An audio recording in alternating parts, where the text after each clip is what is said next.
You know that feeling when someone says something that ruins your entire day? What if I told you that feeling only lasts 90 seconds unless you keep feeding it? Have you ever felt like someone's words or actions completely derailed your peace? Maybe it was a rude comment, a thoughtless gesture, or even just an unexpected inconvenience. It's frustrating, isn't it? But here's the truth that will change everything. No one has the power to control your emotions unless you let them. Here's the revolutionary truth that neuroscience has proven. Anger is a choice. Neurologically, the stress chemicals that create anger naturally flush from your system in exactly 90 seconds. But we keep the anger alive by replaying the story, rehearsing our comeback, building elaborate narratives about what happened and what it means about us and them. It's like having a smoke alarm that goes off when you burn toast, but instead of opening a window, you keep making more toast, feeding the fire, ensuring the alarm never stops. What if you could stay calm and unshaken no matter what life or anyone else throws your way? Imagine walking through your day with a sense of peace so strong that even the most irritating situations couldn't rattle you. That's not just wishful thinking. It's emotional mastery. And it's completely within your reach once you understand how your emotions actually work. Next time someone cuts you off in traffic, notice what happens. Your body floods with stress hormones. That's the 90 seconds. The chemical reaction is automatic, biological, beyond your immediate control. But then you start the story.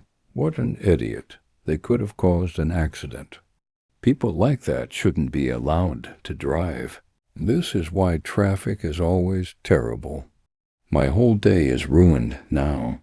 And suddenly you're still angry 20 minutes later, not because of the traffic incident, but because of the story you're telling yourself about it. When you understand this 90-second rule, you realize you have a choice point. You can let the chemicals flush naturally, observing them without attachment. Or you can feed the fire with narrative, interpretation, and meaning-making. Everyone knows someone who stays calm no matter what happens. They're not superhuman. They're not emotionless robots.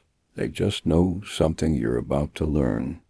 Your emotions are your responsibility, not anyone else's. No one has the power to control how you feel unless you hand that power to them. Think of it this way. The world can throw challenges at you, but only you decide how to react. Between every trigger and your response, there's a space. In that space lies your freedom. Most people don't even know this space exists. Viktor Frankl discovered this truth in a Nazi concentration camp in the most extreme circumstances imaginable. No matter what happens to you, you always have the freedom to choose your response. That trigger hits. Your body floods with chemicals. But before you react, there's a microsecond of choice. When you learn to find that choice point, you become the author of your own experience instead of a victim of circumstances. These lessons aren't about ignoring your feelings or pretending not to care. They're about building the mental strength to navigate life's challenges with grace and clarity. Whether it's dealing with criticism, setting boundaries, or learning to let go of grudges, you'll discover practical tools to protect your peace and live with confidence. By the time you finish this book, you'll have the mindset and strategies you need to stay unbothered even in the most difficult situations. You're about to unlock the secret to emotional freedom and live a life where no one else can control your mood. Your journey to mastering your emotions begins now. The button pusher myth. You're not a remote control. They really know how to push my buttons. We say this like we're helpless remote controls, like other people have some kind of magical power over our emotional state. But nobody can push buttons you don't give them. Here's the button pusher myth that keeps you trapped. The belief that other people have magical powers over your emotions, that they can reach inside you and flip switches at will. But buttons only work when they're connected to something. Those buttons are actually unhealed wounds or values violations from your past. They're trigger points you've been carrying, sometimes for years, sometimes for decades. When someone pushes your buttons, they're not actually doing anything to you. They're showing you exactly where you still need healing. They're revealing the tender spots, the unprocessed pain, the parts of yourself you haven't fully integrated yet. Your coworker makes that sarcastic comment that always sets you off. Instead of automatically reacting, pause and ask, what is this really about? Maybe it reminds you of your critical parent who never thought you were good enough. Maybe it echoes the bullying you experienced in school. Maybe it touches the imposter syndrome you've been trying to hide. Suddenly, the coworker isn't pushing your buttons, they're revealing them. And that revelation is actually a gift because you can't heal what you can't see. When you stop being a remote control, you become the operator of your own emotional state. Nobody gets to decide how you feel except you. This isn't about suppressing emotions or pretending things don't bother you. It's about understanding that your reactions reveal more about your internal landscape than they do about external events. Consider your biggest trigger person, the one who consistently gets under your skin. What they trigger in you has nothing to do with them. It has everything to do with you, your past, your wounds, your insecurities, your unmet needs. They're just pressing on bruises that were already there. And here's the empowering part. Once you understand this, you can heal those bruises instead of just protecting them. Picture this. You're in the middle of a peaceful day, maybe sipping coffee or walking through the park, when suddenly someone says something rude or inconsiderate. Your calm vanishes, replaced by anger or frustration. You think, why did they ruin my day? But here's the truth, they didn't. You did. Your emotions are your responsibility, not theirs, not anyone else's. Think of it this way. Imagine you're wearing noise-canceling headphones in a busy city. The chaos of honking cars and loud conversations doesn't disappear. It's still there, but it doesn't reach you. Mastering your reactions works the same way. You don't have to let the noise of other people's behavior invade your peace. A wise thought captures this beautifully. Between stimulus and response, there is a space. In that space lies our power to choose our response. In our response lies our growth and our freedom. When someone cuts you off in traffic or criticizes your work unfairly, it's easy to blame them for your anger. But what if instead of reacting, you paused? In that pause, you find the power to choose calm over chaos, strength over impulsiveness. Here's a real-world example. Imagine your coworker dismisses your idea during a meeting. Instead of snapping back or stewing in resentment all day, take a moment to breathe and reflect. Is this about me, or is it their own stress or bias showing? By reframing the situation, you neutralize its impact on your emotions. The beauty of this approach is that it's not about suppressing how you feel. It's about recognizing that your feelings are separate from your reactions. Anger, frustration, and disappointment are natural, but they don't have to dictate what you do next. Here's a simple strategy to start practicing this mindset. First, pause and identify. When you feel triggered, pause and name the emotion you're experiencing: anger, hurt, irritation. This breaks the automatic reaction cycle. By naming it, you create distance between you and the emotion. You move from "I am angry" to "I am experiencing anger." That subtle shift is profound. Second, ask questions. Reflect on why you're feeling this way. Is it because of what happened or your interpretation of it? Often it's our interpretation that causes the suffering, not the event itself. Someone's curt email might mean they're busy, not that they hate you. A friend's canceled plans might mean they're overwhelmed, not that they don't value you. Third, choose your response. Decide how you want to act based on your values and long-term peace, not the heat of the moment. Ask yourself, what response would I be proud of tomorrow? What response serves my highest good? What response maintains my integrity? Imagine the freedom of walking through life unbothered by others' actions. The rude stranger, the thoughtless remark, the minor inconvenience, all of them lose their grip on you when you take control of your reactions. In every moment, you have a choice. You can let others dictate your emotions, or you can reclaim your power and protect your peace.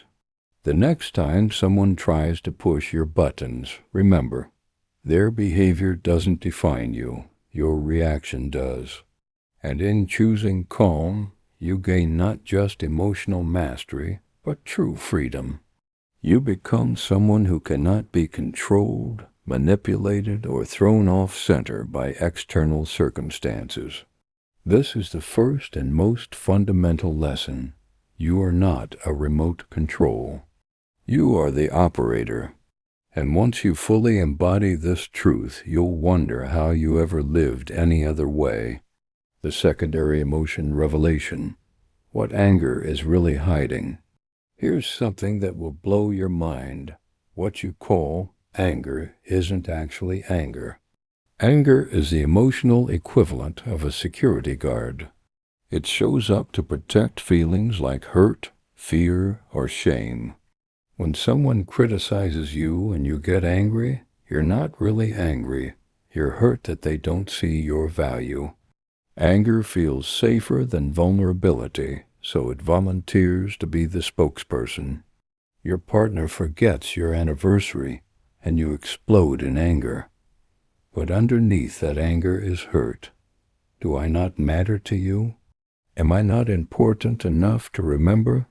When you address the hurt instead of expressing the anger, a real shift happens. "I felt forgotten" gets a very different response than "you never remember anything." When you learn to identify the emotion underneath anger, you can address the real issue. Vulnerability heals. Anger just creates more distance. It's a protective mechanism. And like all defenses, while it keeps danger out, it also keeps intimacy out. Anger is a wall, and walls don't discriminate. They keep out both the bad and the good. Think about the last time you got really angry. Now, instead of focusing on the anger itself, ask yourself, what was I really feeling? Was I scared? Was I embarrassed? Did I feel disrespected? Was I hurt? Did I feel powerless? Most of the time, anger is masking a more vulnerable emotion that feels too risky to express directly. Here's why this matters. When you express anger, people respond to the anger. They get defensive, they escalate, they distance themselves. But when you express the vulnerable emotion underneath, the hurt, the fear, the disappointment, people can actually connect with you. Vulnerability invites connection. Anger invites distance. Neurologically, anger activates your sympathetic nervous system, your fight response. It floods your body with adrenaline and cortisol, preparing you for combat. But here's the problem. Most modern triggers don't require combat. They require communication, understanding, and connection. Anger gives you the energy to fight, but it impairs your ability to connect. Consider this scenario. Your teenage child comes home 2 hours past curfew. Your immediate reaction is anger. How dare you worry me like this? You're grounded. But underneath that anger is fear for their safety, fear of losing control, fear that you're failing as a parent. If you can access that fear and communicate from that place, I was so scared something happened to you.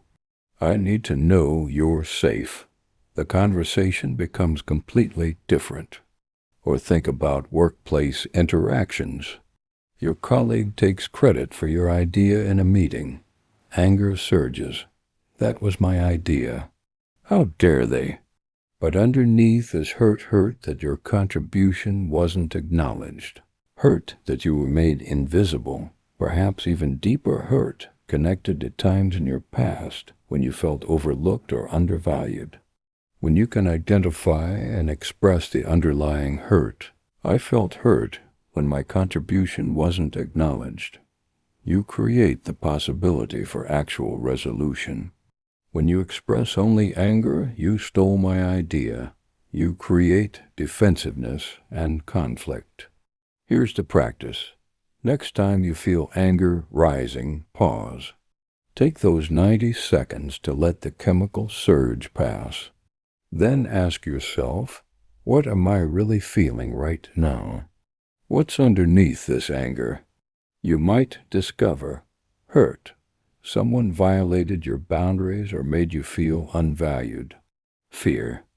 You feel threatened, unsafe, or worried about future consequences. Shame. You feel exposed, inadequate, or judged. Powerlessness. You feel unable to control an important situation. Disappointment. Your expectations weren't met, and you feel let down.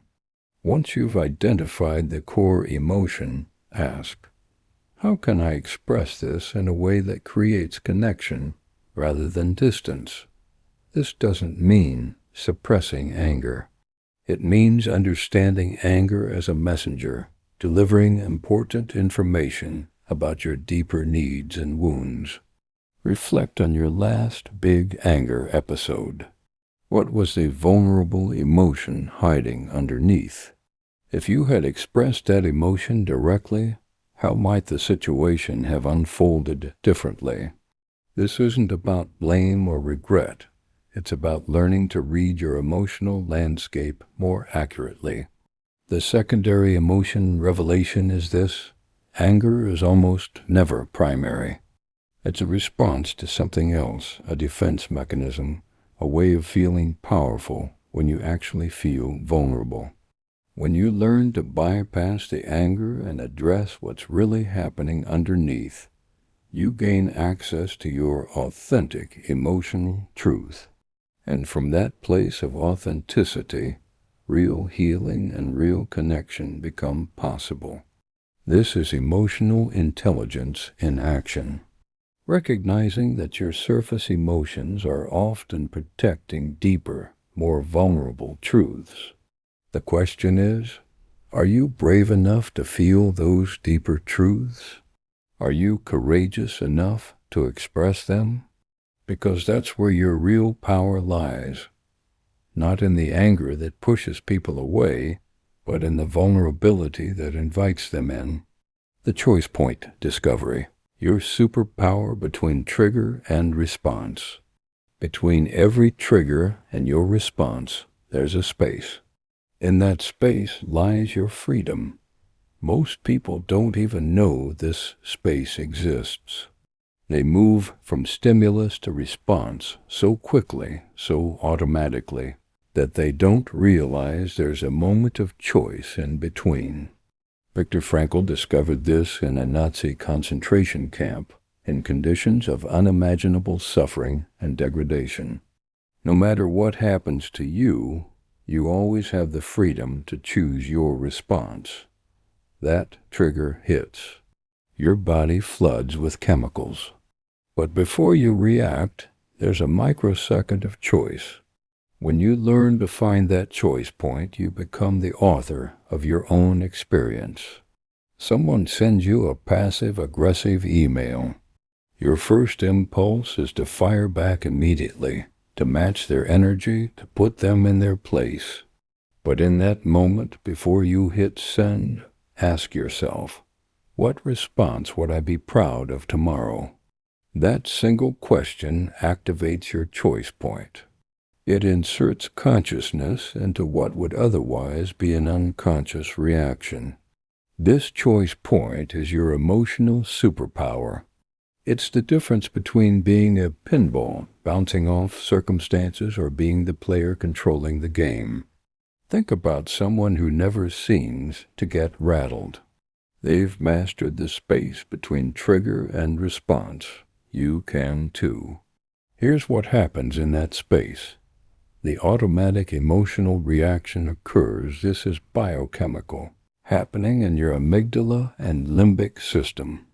But then before that emotion translates into action, your prefrontal cortex has the opportunity to engage. This is the part of your brain responsible for reasoning, planning, and impulse control.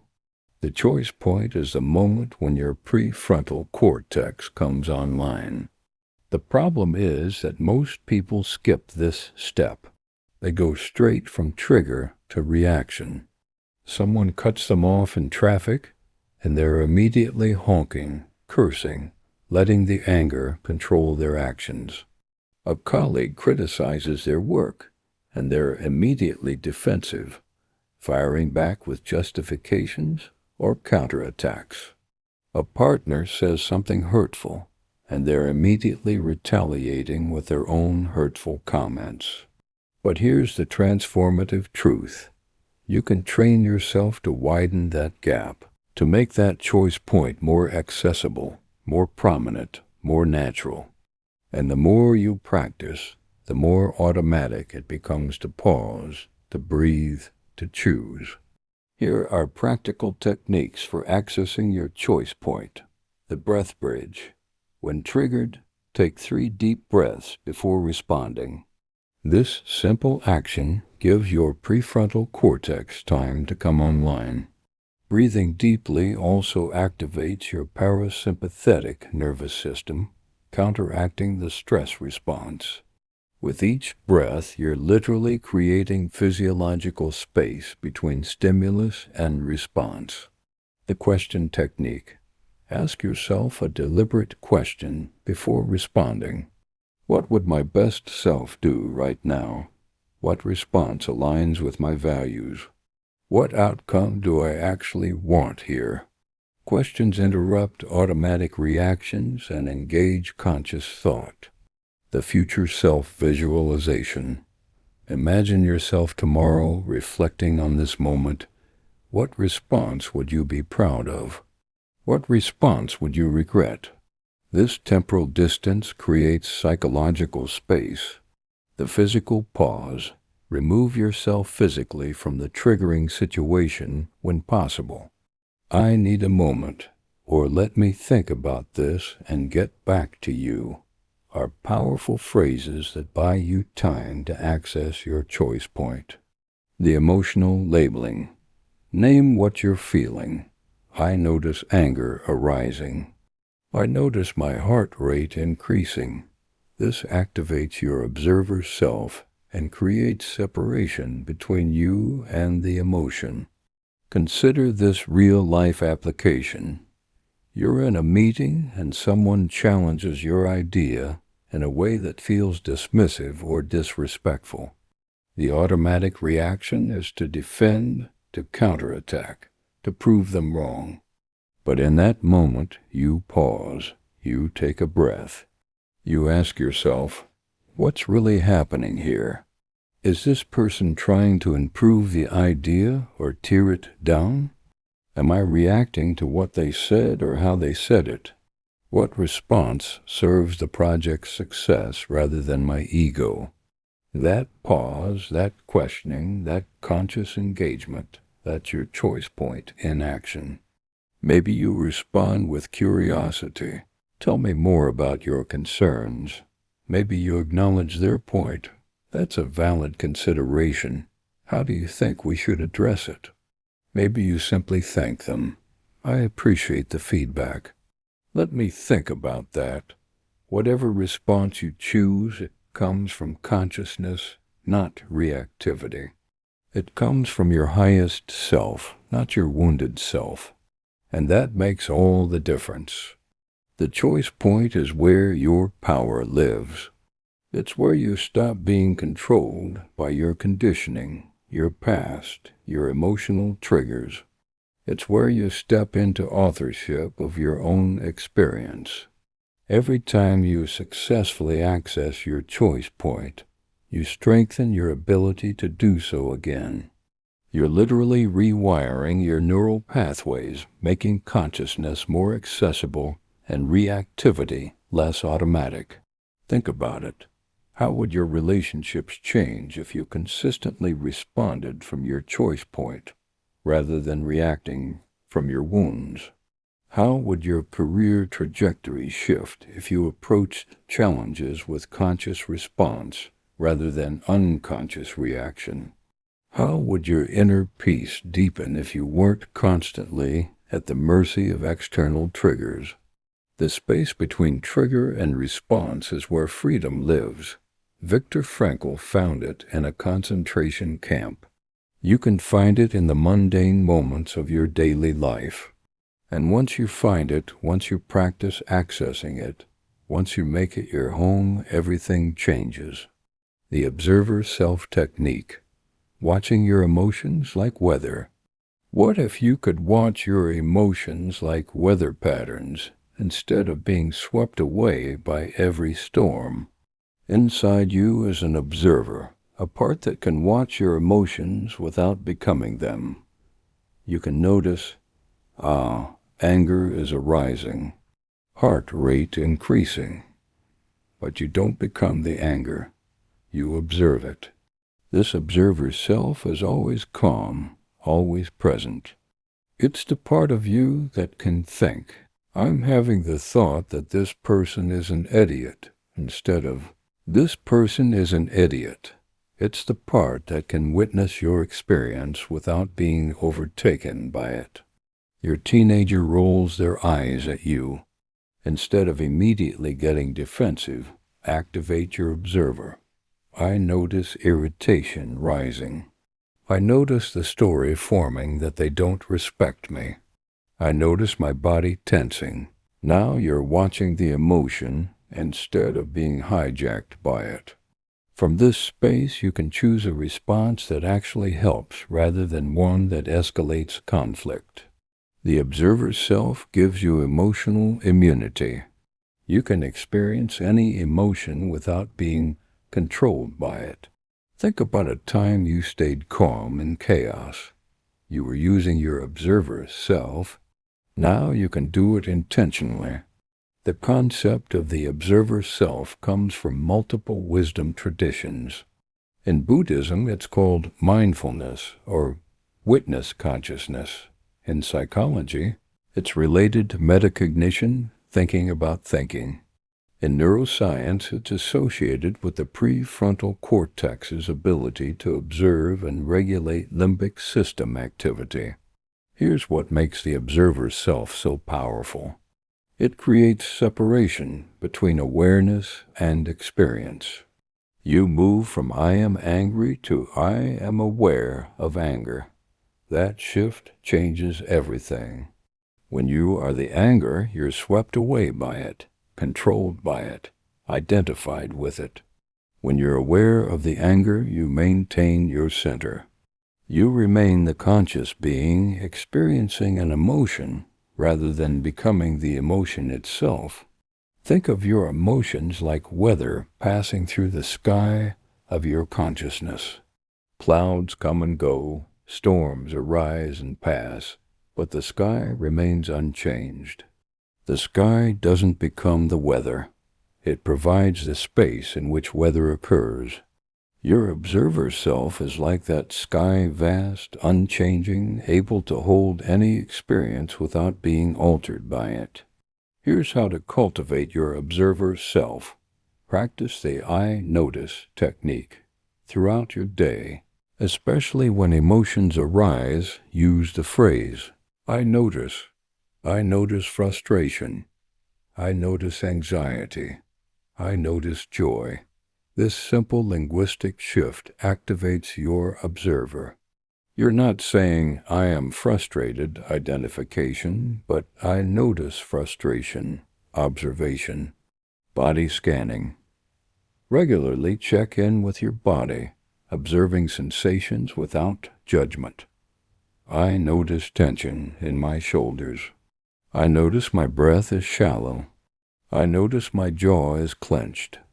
This practice strengthens your ability to observe your internal state without being consumed by it. Thought labeling. When you notice a thought, especially a charged or repetitive one, label it. The I'm not good enough thought. There's the everyone is judging me thought. By labeling thoughts, you create separation from them. You see them as mental events rather than absolute truths. Emotion tracking. Keep a simple log where you note emotions as they arise throughout the day. Just the act of writing 3 p.m. Noticed irritation when colleague interrupted me strengthens your observer capacity. Meditation practice. Regular meditation is perhaps the most powerful way to develop your observer self.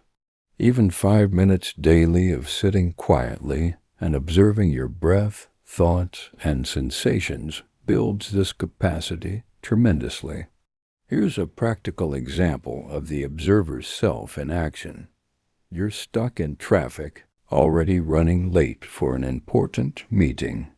The automatic response: anger, stress, catastrophic thinking about consequences. Your body tenses. Your mind races with blame, the traffic, the city planning, other drivers, yourself for not leaving earlier. But with observer self-activated, I notice stress arising. I notice my shoulders tensing. I notice the story my mind is creating about how terrible this is. I notice the fear underneath about being late. I notice my breath becoming shallow. From this observed state, you can make conscious choices. I can't control the traffic. I can control my response. I can breathe deeply. I can notify the meeting I'll be late. I can use this time to prepare mentally. I can accept what is rather than fight against it. The observer self doesn't eliminate the emotion. You still feel the frustration of being late. But it eliminates the suffering you add to the situation through resistance, catastrophizing, and identification with the emotion. Another example. Someone gives you harsh criticism at work. The automatic response: defensiveness, hurt, perhaps anger or shame. But with observer self-engaged, I notice defensiveness rising. I notice my heart beating faster. I notice the voice in my head preparing counter-arguments. I notice the hurt underneath, the fear that maybe they're right. From this place of observation, you can respond skillfully. Thank you for the feedback. Let me reflect on this and we can discuss further. You've observed all the emotions without being controlled by any of them. The observer's self is like having a wise, compassionate friend always with you, always calm, always able to see the bigger picture. This friend doesn't judge your emotions. It doesn't tell you you shouldn't feel what you're feeling. It simply witnesses, holds space, and helps you maintain perspective. As you practice observing your emotions rather than identifying with them, something remarkable happens. The emotions themselves change. They become less intense, less controlling, less persistent. Why? Because emotions feed on identification and resistance. When you stop doing both, when you neither become the emotion nor fight against it, but simply observe it, it naturally passes through, like weather moving through sky. This is emotional mastery at its finest, the ability to fully experience your emotions while remaining centered in your observer self. You become unshakable, not because nothing affects you, but because no emotion can overtake your essential nature as the observer, the witness, the conscious awareness within which all experience occurs. The reframe revolution. Difficult people as emotional trainers. What if difficult people aren't obstacles in your path, but personal trainers for your emotional fitness? This perspective shift will change how you see every challenging person. Every difficult person in your life is showing you exactly where you need to grow. This is perhaps one of the most transformative reframes you can make.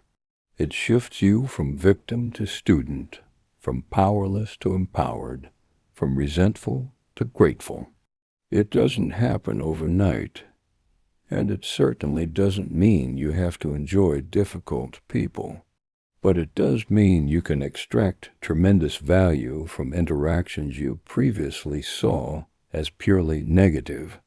That critical boss, they're training your resilience muscle. That passive-aggressive neighbor, they're developing your boundary-setting skills.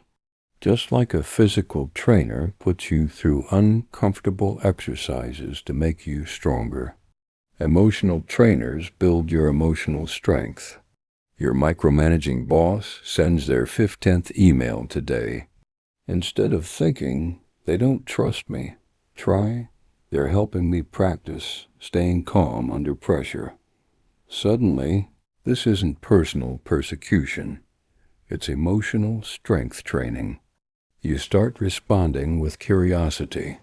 What do you need to feel confident about this project?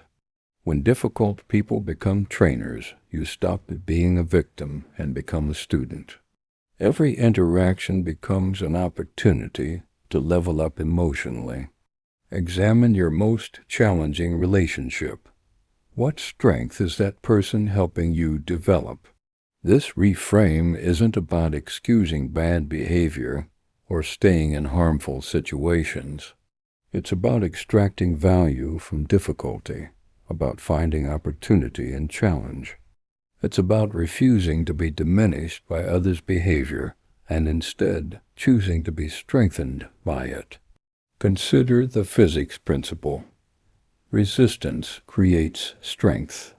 When you lift weights, you're creating resistance against your muscles, and that resistance is what makes them grow. Emotional resistance works similarly. The difficult person in your life is providing resistance against which you can build psychological muscle. Let's look at specific difficult personality types and what they're training you in. The critic, always finding fault. Never satisfied, constantly pointing out what's wrong. What they're training, your ability to distinguish between valuable feedback and useless negativity. Your capacity to maintain self-worth independent of external validation. Your skill in not taking things personally. The drama queen king. Everything is a crisis. Constant emotional intensity. Always center stage. What they're training, your ability to maintain calm in chaos, your boundary-setting skills, your capacity to offer compassion without getting entangled in drama. The passive-aggressive person says one thing, does another. Indirect hostility, victim mentality. What they're training, your directness and clarity in communication, your ability to address issues head-on, your skill in not participating in unhealthy patterns. The narcissist, self-absorbed, lacking empathy, needing constant admiration. What they're training, your self-protection skills, your ability to recognize manipulation, your capacity to prioritize your own needs. The controller, micromanaging, demanding, rigid expectations. What they're training, your autonomy and self-direction. Your ability to work within constraints while maintaining integrity, your skill in managing up. The abandoner, unreliable, inconsistent, disappears when needed. What they're training, your self-reliance, your ability to not depend on others for your security, your discernment in relationships. Here's a real-life application. You have a colleague who constantly takes credit for your ideas. The victim mindset says, "They're stealing from me. This is unfair. I'm powerless." The student mindset says, "This is teaching me to document my contributions, to speak up in meetings, to advocate for myself. This is showing me where I need to be more assertive." Or perhaps you have a family member who's perpetually critical. The victim mindset. They'll never approve of me. They make me feel terrible about myself. The student mindset. They're teaching me that I can't control others' opinions. They're showing me where I'm still seeking external validation. They're helping me develop genuine self-acceptance. The reframe revolution isn't about positive thinking or denial. It's about choosing empowerment over victimhood. It's about asking, what can I learn from this? Instead of, why is this happening to me? Viktor Frankl, who survived Nazi concentration camps, wrote, "When we are no longer able to change a situation, we are challenged to change ourselves. The difficult people in your life are unchangeable in most cases. You can't control them, fix them, or force them to behave differently. But you can change yourself. You can change how you perceive them, how you respond to them, how you let them affect you." Here's the practice. For the next week, whenever you encounter a difficult person or situation, immediately ask yourself, what is this teaching me? What skill am I being invited to develop? What part of me is being strengthened right now? Your annoying coworker who interrupts constantly? This is teaching me to hold my ground, to finish my sentences, to claim my space in conversations. Your demanding client with impossible expectations? This is teaching me to set realistic boundaries, to manage expectations clearly, to not overcommit. Your distant friend who never reaches out first? This is teaching me about reciprocity, about where to invest my energy, about self-worth that doesn't depend on others' initiative. The reframe revolution transforms your entire relationship with difficulty. Instead of dreading challenging people, you can actually feel grateful for them, not in a fake, forced way, but in a genuine recognition that they're catalyzing your growth. And here's the beautiful paradox. When you stop resisting difficult people, when you stop seeing them as problems and start seeing them as teachers, they often either change their behavior toward you or naturally exit your life. Why? Because you've learned what you needed to learn. The lesson is complete, but even if they don't change, you have. And that changes everything. You move through life no longer as a victim of difficult people, but as a student of emotional mastery, constantly learning, constantly growing, constantly becoming stronger, more resilient, more skilled at navigating human complexity. The difficult people in your life aren't punishment. They're not proof that life is unfair or that you're unlucky.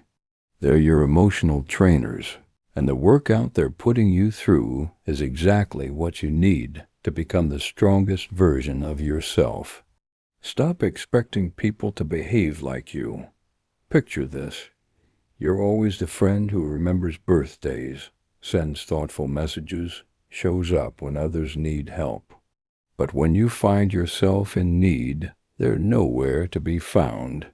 Disappointment washes over you, and you think, how could they be so inconsiderate? I would never treat them this way. Here's the hard truth. People don't operate by your standards or values. They act based on their own. Expecting others to think, behave, or respond the way you would is like trying to control the weather.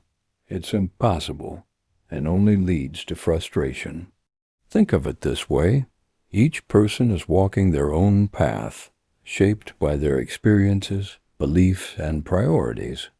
When someone does something that annoys or hurts you, it's often not a reflection of you. It's a reflection of them. Trying to change or control their behavior only leaves you feeling powerless. Instead of focusing on how others should act, focus on accepting them as they are. Let me give you an example. Imagine a coworker who constantly interrupts during meetings. Instead of seething with frustration or trying to teach them a lesson, recognize that their habit has nothing to do with you. By letting go of the expectation that they'll change, you free yourself from unnecessary emotional turmoil. A wise thought sums this up perfectly. Expectations are the root of all suffering. The less you expect others to behave in a certain way, the more you protect your peace. But let's dig deeper into why this is so difficult. From childhood, we're taught the golden rule. Treat others as you want to be treated. This is valuable moral guidance, but it creates a hidden trap. We unconsciously assume, if I treat others this way, they'll treat me this way. We project our values, standards, and behavior patterns onto others, and then feel betrayed when they don't reciprocate. Your generosity doesn't obligate others to be generous. Your thoughtfulness doesn't require others to be thoughtful. Your loyalty doesn't guarantee others' loyalty. These are your values, your choices about how you want to move through the world. They're not contracts that others agreed to simply by knowing you. Here's a practical exercise to help you let go of these expectations. First, acknowledge your assumptions. When someone upsets you, ask yourself, what was I expecting them to do? Often you'll discover you were expecting them to read your mind, to know your needs without you expressing them, to share your priorities and values. Second, challenge that expectation.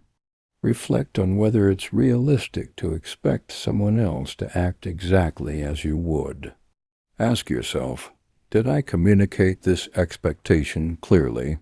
Do they have the capacity, awareness, or desire to meet this expectation? Is this expectation fair? Third, shift your focus. Instead of trying to control their behavior, focus on how you can respond calmly and maintain your peace. Your power lies not in changing them, but in choosing your response. Think about how liberating this mindset is. The rude stranger, the forgetful friend, the inconsiderate coworker, none of them have the power to disrupt your emotions unless you let them. When you stop expecting others to meet your standards, you take back control of your reactions. Consider this scenario. You invite a friend to dinner, cook an elaborate meal, create a lovely atmosphere. They show up late, distracted by their phone, and leave early without much appreciation. The expectation mindset creates suffering. After all I did for them, how ungrateful. I would never treat someone this way. The acceptance mindset maintains peace. I enjoyed creating this experience. Their response is about them, not me. I can choose whether to invest this energy in them again, but I don't need their specific reaction to validate my effort. Or imagine you stay late to help a colleague with their project. Later, when you need help, they say they're too busy. The expectation mindset suffers. After I help them, they owe me. This is so unfair. The acceptance mindset remains centered. I chose to help because it aligned with my values. They're making choices based on theirs. I don't help in order to create obligation. I help because of who I am, not to control who they are. This doesn't mean becoming a doormat. It doesn't mean having no standards or accepting bad treatment. It means recognizing what you can control, your behavior, your choices, your responses, and what you can't, others' behavior, choices, and responses. You can set boundaries. I notice when I help you, you're not available when I need help. I'm not going to continue this pattern, but that's different from expectation.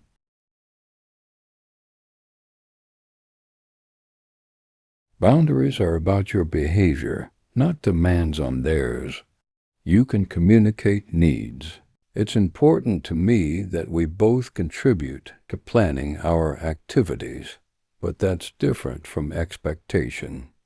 Communication is an invitation, not an obligation. You can make choices based on others' patterns. This person repeatedly shows they're unreliable, so I won't depend on them for important matters, but that's different from expectation. It's acceptance of reality and wise decision-making based on that reality. The Buddhist principle of non-attachment applies here. You can care about people without being attached to specific outcomes. You can be kind without expecting kindness in return. You can love without demanding love be shown in particular ways. Marcus Aurelius wrote, "When you wake up in the morning, tell yourself, the people I deal with today will be meddling." Ungrateful, arrogant, dishonest, jealous, and surly. They are like this because they can't tell good from evil. He wasn't being pessimistic. He was being realistic, preparing himself mentally so that others' behavior wouldn't surprise or disturb him. In the end, people are who they are, not who you want them to be. Accepting this truth doesn't mean tolerating bad behavior or abandoning your values. It means recognizing that your peace is too valuable to sacrifice for something you can't control.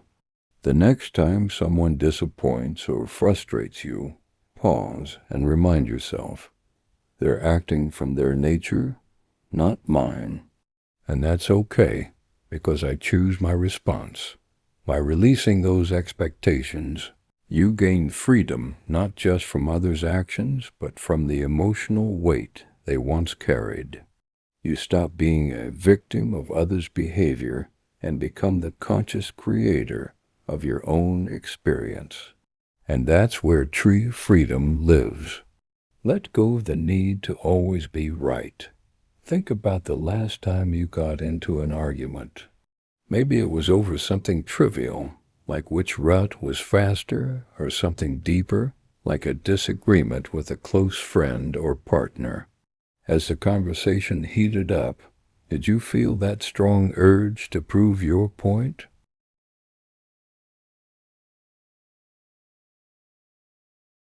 To show them you were right? We've all been there, clinging to our version of the truth like it's a lifeline. But here's the thing, that need to always be right is exhausting and unnecessary.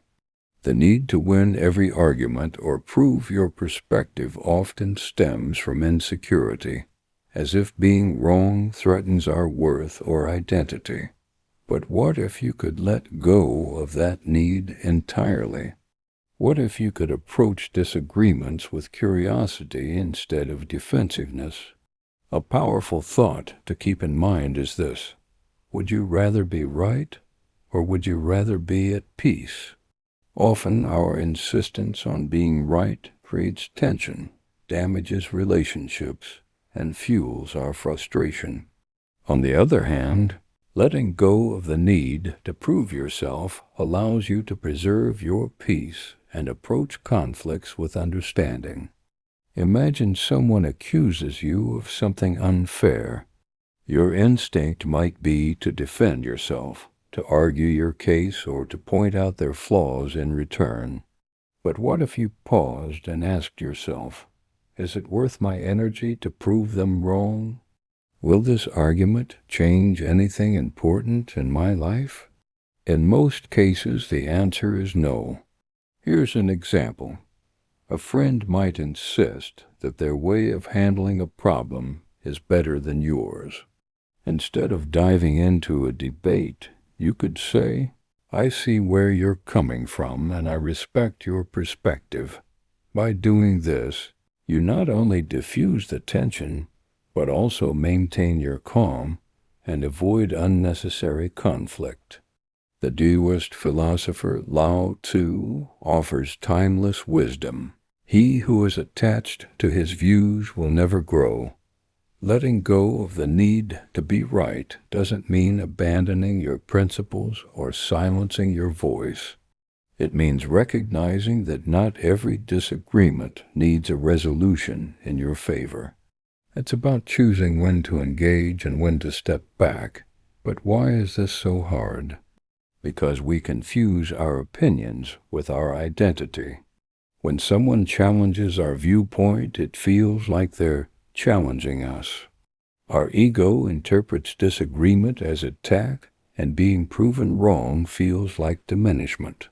Here's the neuroscience. When we're proven right, our brain releases dopamine, the reward chemical. This feels good, so we become addicted to being right. We seek that hit of validation, that sense of superiority, that feeling of winning. But this addiction comes at tremendous cost. Every time you insist on being right, you're choosing your ego over your relationships. You're choosing the temporary high of winning over the lasting value of connection. You're choosing to be right over being happy. Consider the cost of always needing to be right. It damages relationships.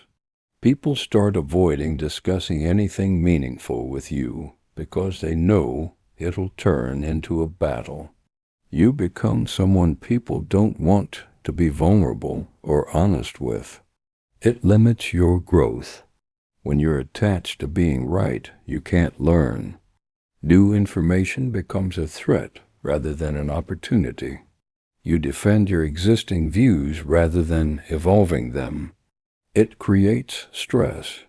The constant need to prove yourself, to defend your position, to scan for challenges, it's exhausting. You're always on guard, always ready to fight. It wastes energy. Think of all the arguments you've had that accomplished nothing except leaving everyone frustrated. All that mental and emotional energy could have been invested in productive endeavors. Here's how to start practicing this mindset. Pause before responding. When you feel the urge to argue, take a deep breath and reflect on whether it's worth your energy. Ask yourself, what am I defending? Is it a principle that truly matters or just my ego? Seek understanding. Instead of trying to win, ask questions to understand the other person's perspective. Help me understand your thinking on this, or what makes you see it that way. This approach often de-escalates conflict and sometimes reveals that you are both saying similar things in different ways. Pick your battles.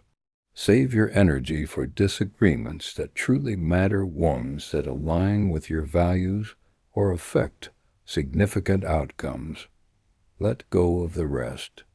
Is the color of the dining room walls really worth an hour of arguing? Is proving you were right about that restaurant review really worth damaging the evening? Use the AND technique. Instead of yes, but, which immediately creates opposition, try yes and. This acknowledges their point while adding yours. That's a valid concern, and I'm also wondering about practice saying you might be right. This phrase is magic. It doesn't concede that they are right, but it opens space for the possibility. It de-escalates immediately because there's nothing to fight against. Embrace I don't know. These 3 words demonstrate wisdom, not weakness. The smartest people are comfortable admitting the limits of their knowledge. Here's a real-life application. You're with your partner, deciding on a vacation destination. They want mountains, you want beach. The need to be right approach. You present elaborate arguments about why beach is better. Criticize their choice. Maybe bring up past vacations that support your point. Result: conflict, resentment, no solution. The peace over being right approach. I hear that you're drawn to the mountains. What appeals to you about that? For me, I'm craving the beach because how can we find something that gives us both what we're looking for? Result: collaborative problem solving, maintained connection, creative solutions. Or consider a work scenario. Your approach to a project is questioned in a meeting. The need to be right response. Defend your approach vigorously. Point out flaws in the alternatives. Make it about your competence being challenged. The peace over being right response. I chose this approach for these reasons, but I'm open to other ideas. What concerns do you have? What alternative are you suggesting? This maintains your professional credibility while showing collaborative spirit. Epictetus taught, it is impossible for man to learn what he thinks he already knows. When you're attached to being right, you've closed the door to learning. But when you hold your views lightly as provisional truths, subject to revision with new information, you remain open, flexible, growing. Over time, you'll find that letting go of the need to always be right brings immense freedom. You'll notice how much lighter and calmer you feel when you stop trying to control every conversation or prove every point. Arguments lose their grip on your emotions because you've chosen peace over pride. Remember, your value isn't tied to winning debates or proving your intelligence. It's in how you carry yourself, how you protect your energy, and how you maintain your inner peace. The next time you're tempted to argue, pause and remind yourself, being right won't make me happy, but being calm will. And in that moment, you'll experience the true power of letting go.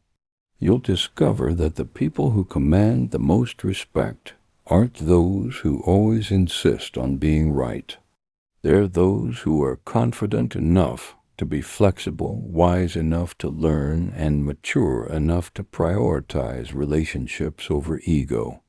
Stop letting others' words define your worth. Imagine this. You're excitedly sharing an idea, something you're truly passionate about, and someone interrupts with a dismissive comment.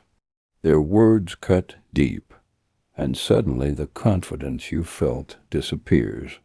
Why does this happen? It's because we often let others' words define how we see ourselves. Here's the truth. Your worth isn't determined by someone else's opinion. It's not tied to their compliments, criticisms, or judgments. When you rely on others to validate you, you hand them the power to control your emotions. True emotional freedom comes when you take that power back. Let's consider an example. A colleague criticizes your work, not constructively, but in a way that feels harsh or personal. Your instinct might be to defend yourself or feel disheartened. But what if, instead of reacting, you paused and reminded yourself, their words reflect their perspective, not my value. By detaching your worth from their opinion, you protect your peace and maintain your focus. Marcus Aurelius captured this wisdom perfectly. It never ceases to amaze me. We all love ourselves more than other people, but care more about their opinions than our own. This isn't about ignoring feedback or dismissing others entirely. It's about filtering what truly matters. Constructive criticism can help you grow, but unwarranted negativity doesn't deserve space in your mind. Here's why this is so difficult. From early childhood, we're trained to seek external validation. Parents praise us for good behavior and scold us for bad. Teachers grade our performance. Peers approve or reject based on how well we conform. Our sense of worth becomes inextricably linked to others' responses to us. By adulthood, we've internalized an external locus of evaluation. We look outside ourselves to determine if we're good enough, smart enough, attractive enough, successful enough. We've become dependent on others' approval for our sense of self. But here's what this costs you: emotional instability. Your mood depends on the last thing someone said to you. A compliment makes you soar. A criticism makes you crash. You're on an emotional roller coaster controlled by others. Loss of authenticity. You start performing for others, showing them what you think they want to see, rather than who you really are. You lose touch with your authentic self. Manipulation, vulnerability. When your worth depends on others' opinions, you become easy to manipulate. People can control you through praise or criticism. Perfectionism and burnout. You exhaust yourself trying to please everyone, to earn universal approval, which is impossible. Here's how to stop letting others' words define your worth. Pause before reacting. When someone's words sting, take a moment to breathe. This pause gives you the chance to choose your response instead of reacting impulsively. In that pause, ask, is this about me or about them? Is this truth or opinion? Does this reflect my worth or just their perception? Separate fact from opinion. Ask yourself, is there truth in what they're saying, or is it just their perspective? Focus on what helps you grow and let the rest go. For example, your presentation was disorganized, might contain useful feedback. You're not cut out for this role is opinion masquerading as fact. Reaffirm your worth. Remind yourself that your value isn't tied to anyone else's approval. Your worth is intrinsic, independent of external validation. Make this a daily practice. My worth is inherent. I am valuable simply because I exist. Others' opinions don't determine my value, they reveal their perceptions. Lao Tzu offers another layer of wisdom. Care about what other people think, and you will always be their prisoner. Letting go of the need for validation doesn't mean you stop caring about people. It means you stop caring about opinions that don't serve your growth. Consider this powerful reframe. When someone criticizes you, They're revealing more about themselves than about you. Their criticism shows what they value, which may differ from what you value, what they're sensitive to, often what they judge in themselves, their current mood and stress level, their own insecurities and triggers. This person's harsh words about your work might mean they're threatened by you, they're having a bad day, they have different standards, or they're projecting their own insecurities. None of that is about your actual worth or competence. Here's a practical example. You share a creative project, maybe writing, art, or a business idea. Someone says, "That's not very good." The externally validated response: "They're right. I'm not talented. I should give up." This thought pattern accepts their opinion as objective truth. The internally validated response: "That's their opinion, not a fact. Others have responded positively. I'm proud of what I created. This person's taste isn't universal law. I'll consider if there's useful feedback here, but their opinion doesn't determine my worth or my path." Or imagine you're at a family gathering and a relative makes a judgmental comment about your life choices, your career, your relationship status, your appearance. The externally validated response: feel defensive, hurt, diminished. Spend days or weeks thinking about it, questioning yourself. The internally validated response: they're commenting from their worldview and values, which differ from mine. I'm living according to my values and priorities. Their approval isn't required for my choices to be valid. By doing so, you free yourself from unnecessary emotional weight. You create space for authenticity, confidence, and peace. And that's a life no one can take from you. Here's the practice for this week.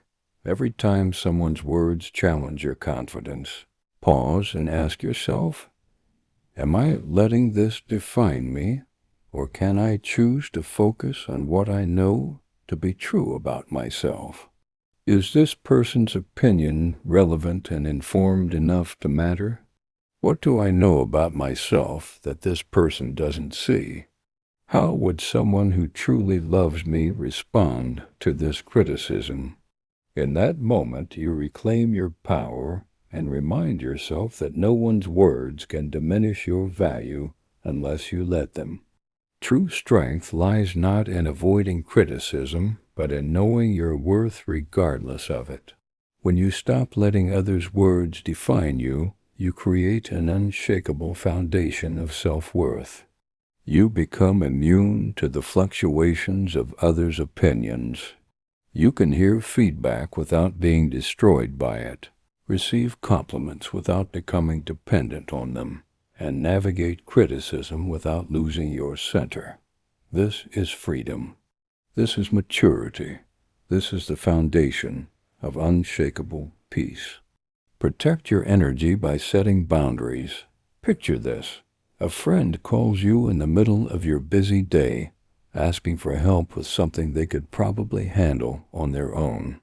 Or perhaps a coworker dumps a last-minute task on you, assuming you'll say yes. You feel the weight of obligation, but also the frustration of knowing this will disrupt your plans. Why is it so hard to say no? Here's the truth. Protecting your peace requires setting boundaries, and boundaries aren't selfish, they're necessary. Without them, you let others dictate your time, energy, and emotional well-being. Saying yes to everyone else often means saying no to yourself. A powerful reminder comes to mind. You can't pour from an empty cup.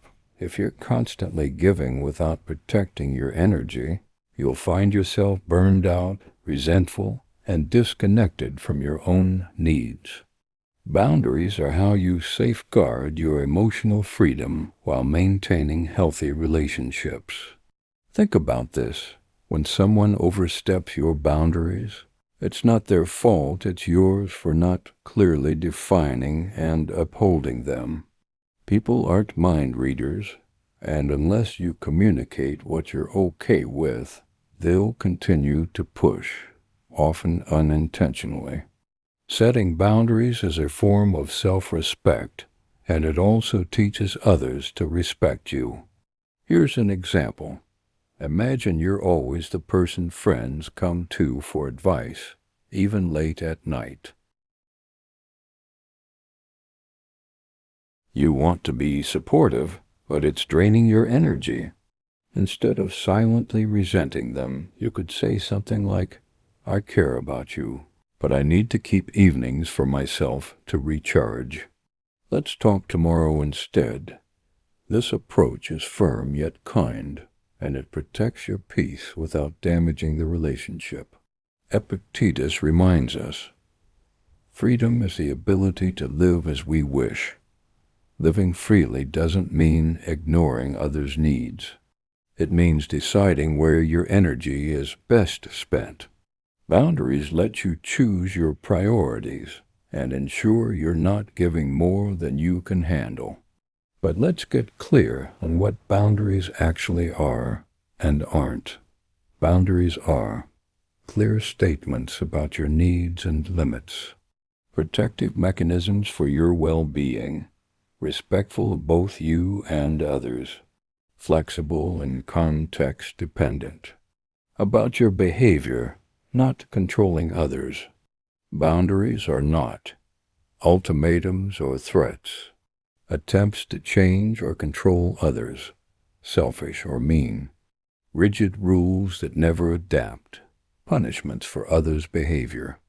Many people resist setting boundaries because they confuse them with being difficult, demanding, or uncaring. But healthy boundaries are actually the foundation of healthy relationships. They create clarity, prevent resentment, and allow for genuine connection.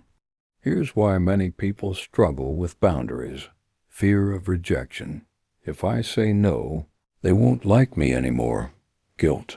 They need me. I should help. People-pleasing programming. My worth comes from being useful to others. Conflict avoidance. Setting boundaries will create tension. Unclear needs. I'm not even sure what my boundaries should be. Here's how to start setting boundaries effectively. Be clear and honest. Communicate your limits calmly and directly. People are more likely to respect boundaries when they understand them. Instead of hints or passive-aggressive comments, be explicit. I need advance notice for social plans, or I don't discuss my romantic life with coworkers. Use I statements. Focus on your needs rather than blaming others.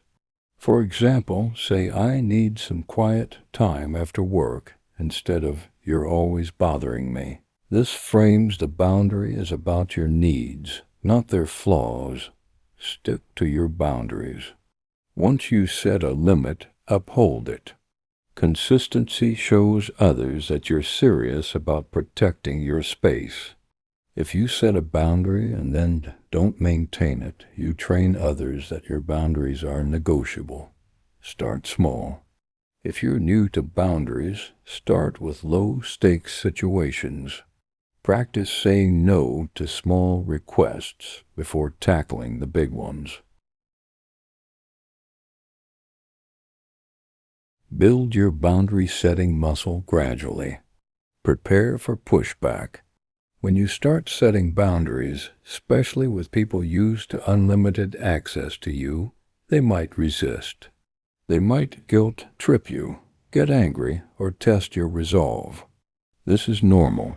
Hold steady. Lao Tzu offers another perspective.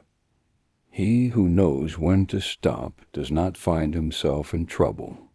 This wisdom reminds us that knowing your limits and respecting them prevents unnecessary stress and frustration. Let's look at boundaries in different life areas. Work boundaries. I don't check email after 6 p.m. I need 24 hours notice for meeting. Changes. My lunch break is for recharging, not working. I can't take on additional projects without adjusting current deadlines. Relationship. Boundaries. I need alone time to recharge. It's not about you. I'm not comfortable with surprise visits. We need to discuss major decisions together. I don't want to be criticized about my appearance. Family boundaries. I love you, but I'm not discussing my finances with you. Please don't show up unannounced. I am an adult. I'll make my own choices about my life. I'm not mediating between other family members. Friend boundaries. I care about you, but I can't be your only support system. I'm not comfortable being the backup friend. I need reciprocity in our friendship. I can't lend money. It complicates our relationship. Social boundaries. I don't explain or justify my life choices to acquaintances. I keep my weekends for rest and personal time. I don't engage in gossip. I limit social media to protect my mental health. Here's a practical scenario.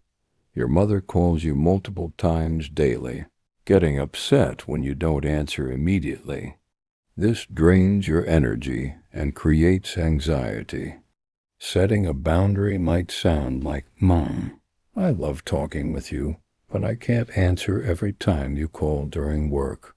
Let's set up a time each evening for a longer conversation. If it's an emergency, text me urgent and I'll call back ASAP." This boundary is clear, kind, and provides an alternative that meets both your needs. Or imagine a friend who always wants to vent, but never asks how you're doing. After months of one-sided conversations, you're exhausted. A boundary might be, "I care about you and want to support you, but I've noticed our conversations are usually about your challenges. I need our friendship to be more balanced. Can we make sure we both get to share what's going on with us?" Boundaries aren't walls to shut people out. They're gates with you as the gatekeeper. They let good things in and keep harmful things out. You just need to be clear about you will and won't accept. When you protect your energy through boundaries, something transformative happens. The right people respect them, and the wrong people reveal themselves. People who truly care about you will adjust when you communicate your needs.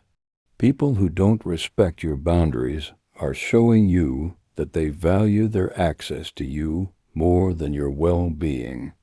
The next time you feel overwhelmed or taken for granted, pause and ask yourself, have I communicated my needs clearly? Am I honoring my own boundaries? So protect your energy. Set your boundaries and watch how much lighter and more in control you feel.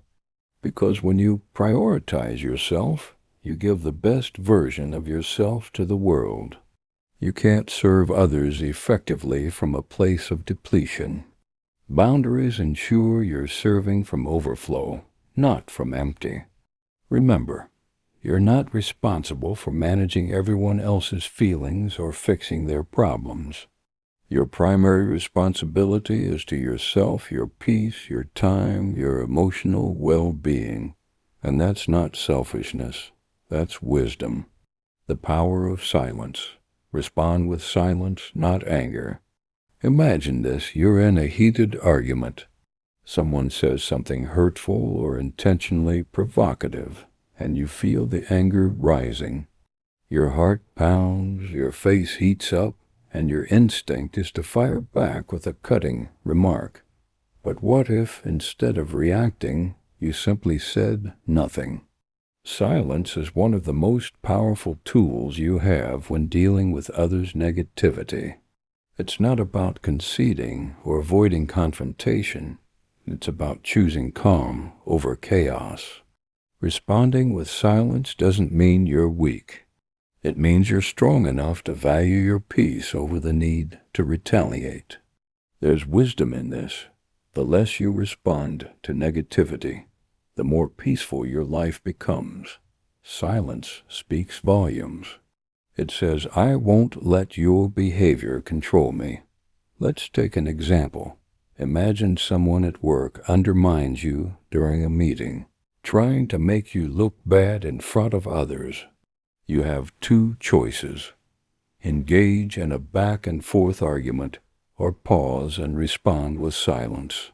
By staying silent, you deny them the reaction they seek and maintain your composure, showing everyone around you who truly holds the higher ground. The Stoic philosopher Marcus Aurelius said, "The best answer to anger is silence. Anger often seeks fuel to keep burning, and silence starves it. When you choose not to engage, you're breaking the cycle of negativity and protecting your emotional well-being." Think of silence as a shield. It deflects the noise without pulling you into the fight.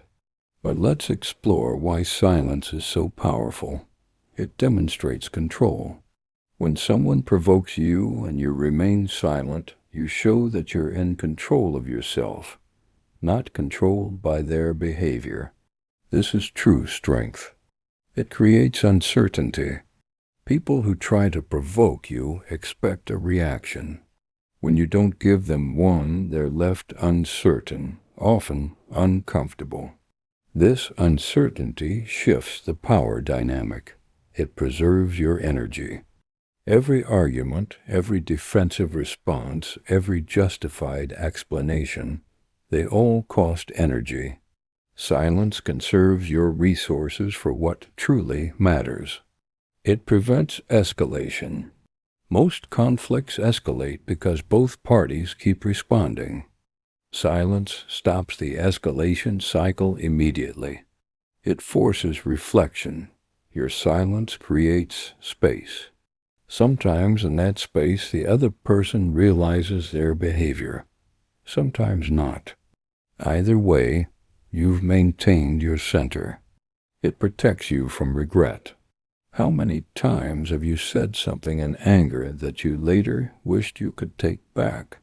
Silence eliminates this regret.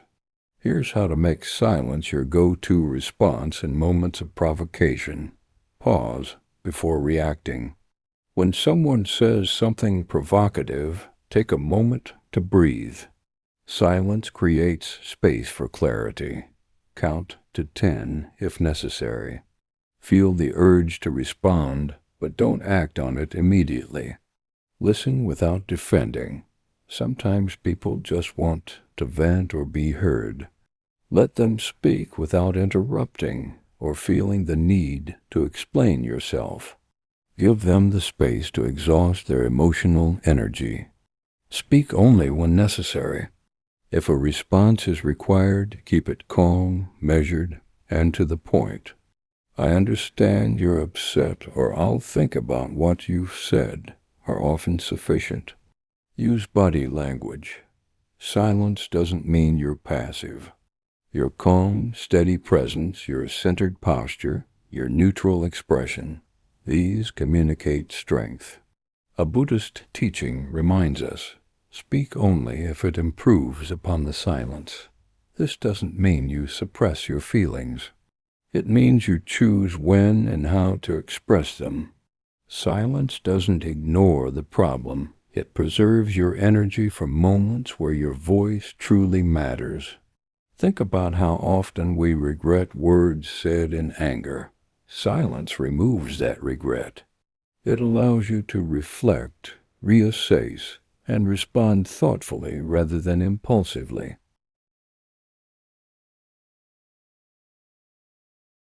And often silence says more than words ever could. Let's look at specific scenarios where silence is your most powerful response. The baiter. Someone makes a comment designed to provoke you, to get you angry or defensive. They want the fight, the drama, the reaction. Your silence denies them what they seek. They can't fight with someone who won't engage. The critic. Someone publicly criticizes you, perhaps unfairly. Your defensive response would only make you look weak or guilty. Your silence demonstrates confidence. Your opinion doesn't require my defense. The gossip.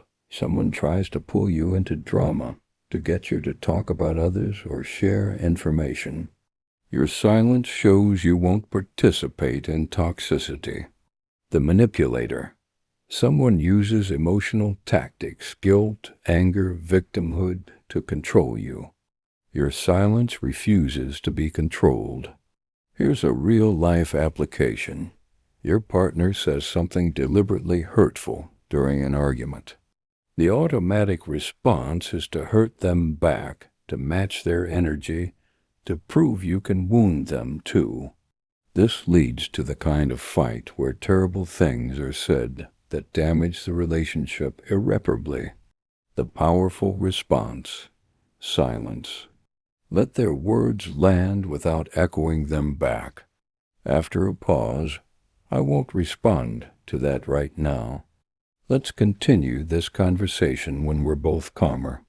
You've maintained your dignity, protected the relationship, and created space for productive dialogue later. Or consider a professional scenario. A client or customer is having a meltdown, yelling about something that went wrong.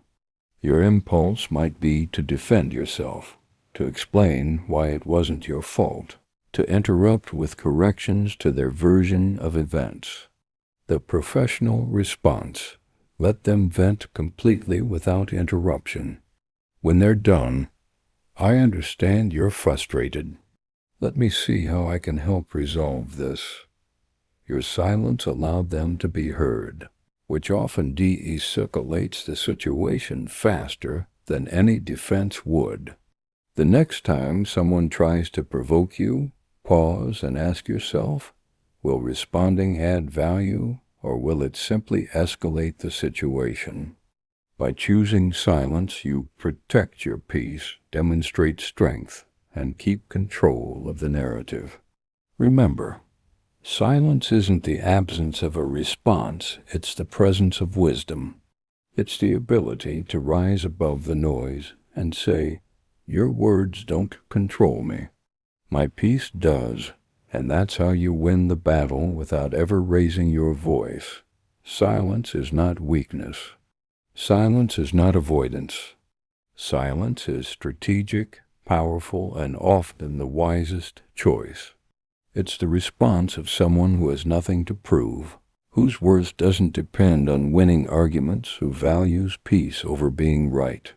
Master the art of silence, and you master the art of emotional invulnerability.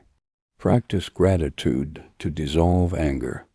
Imagine you're having one of those days where everything seems to go wrong. Your plans fall apart, someone makes a rude comment, and the smallest inconveniences feel unbearable. Anger starts bubbling up and you think, why does everything have to be so difficult? Now pause. What if, instead of focusing on everything going wrong, you shifted your attention to what's going right? Gratitude has a way of turning anger into calm and reframing even the worst moments into opportunities for perspective and peace. Here's a powerful truth. You can't feel grateful and angry at the same time. Gratitude works like a mental reset button. It pulls you out of the spiral of negativity and reminds you of the good that still exists, even in frustrating situations. Take a simple example. You're stuck in traffic, running late to an important appointment. Instead of fuming at the cars ahead, try this. Take a deep breath and think of 3 things you're thankful for. Maybe it's the fact that you have a car, the opportunity you're headed toward, or even just the music playing on the radio. It might sound small, but this shift can transform your emotional state almost instantly. The philosopher Cicero said, Gratitude is not only the greatest of virtues, but the parent of all others.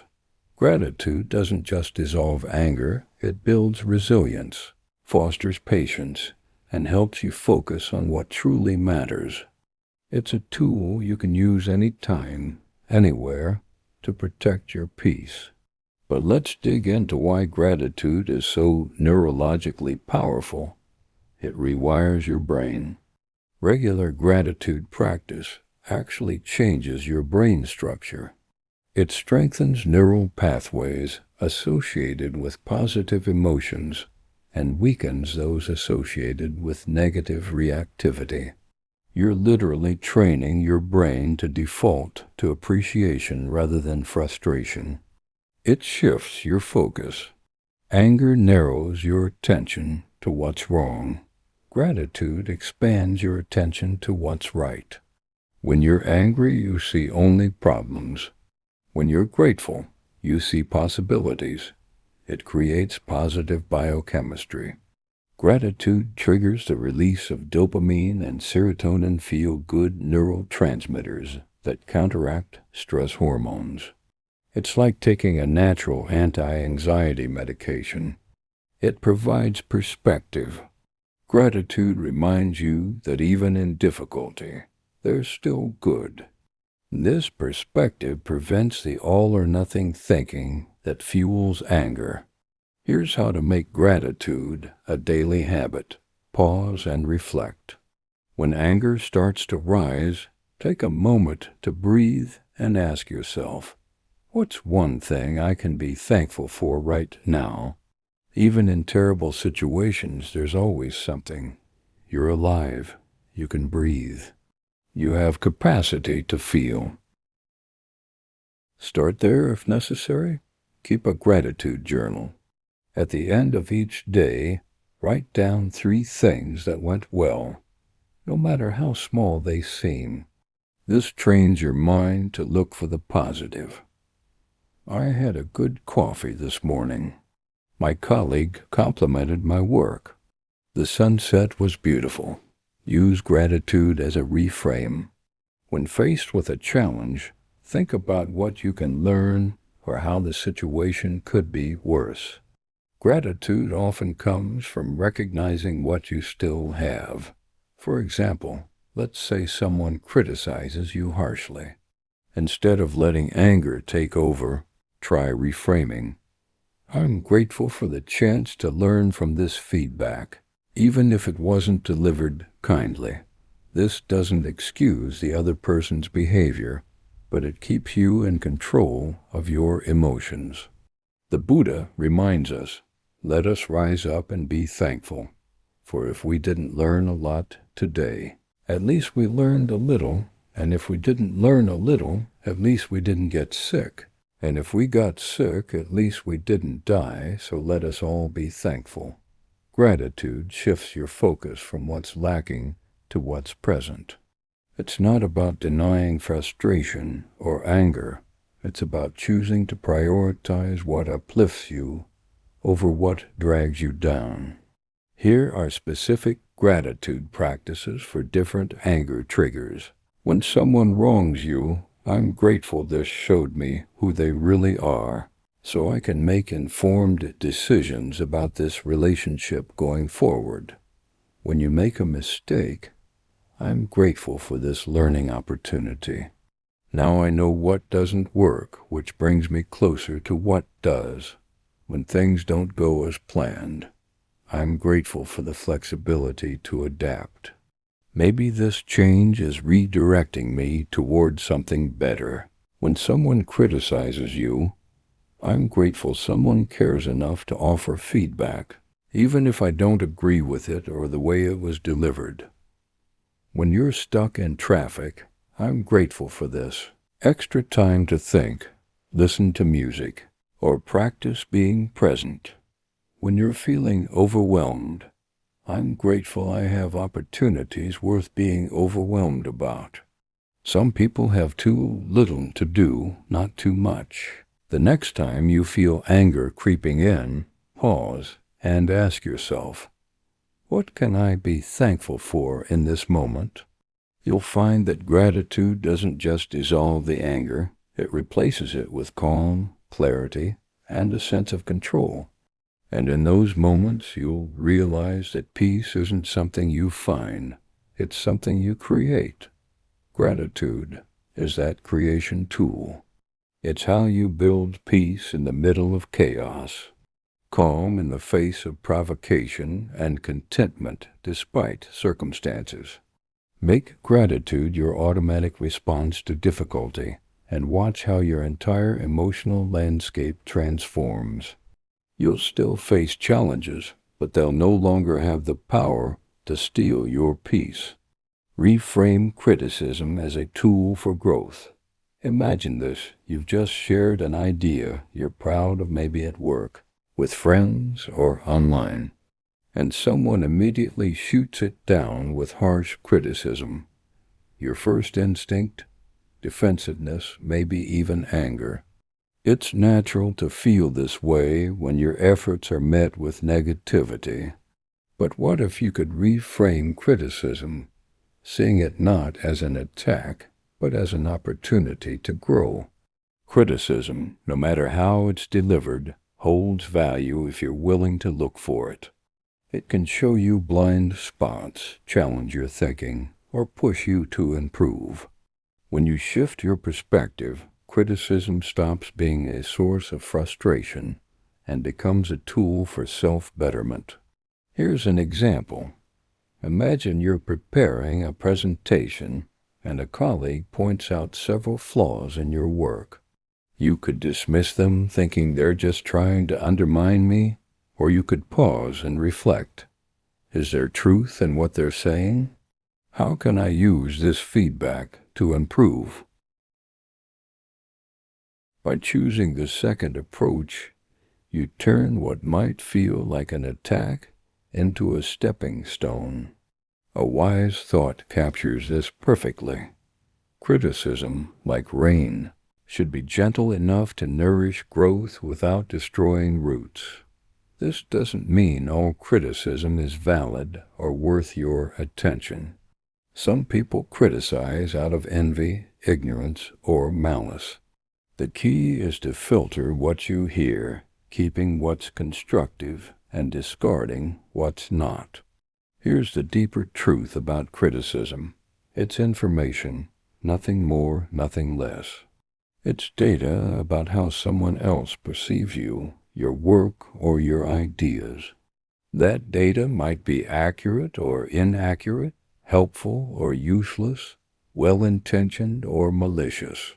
Your job is to evaluate it, not to automatically accept or reject it based on your emotional reaction. Here's how to handle criticism with grace. Pause before reacting. When faced with criticism, take a moment to breathe. This helps you avoid reacting emotionally. The automatic defensive response is protective, but it's not productive.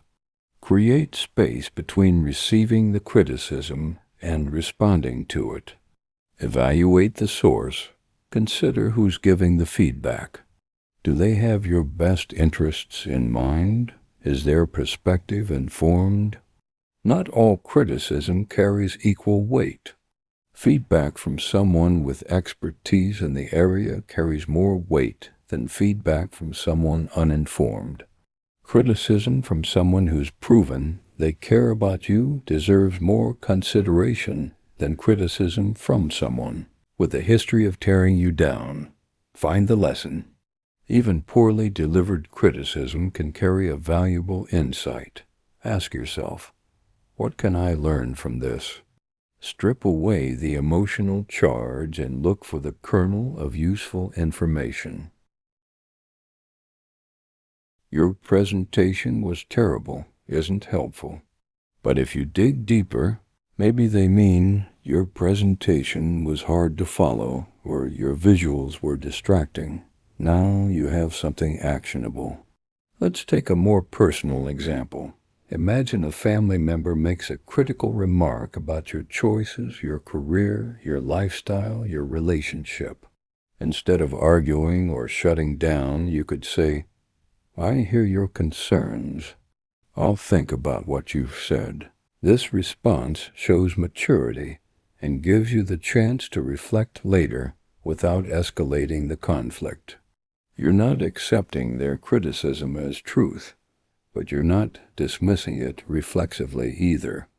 Epictetus offers a timeless reminder.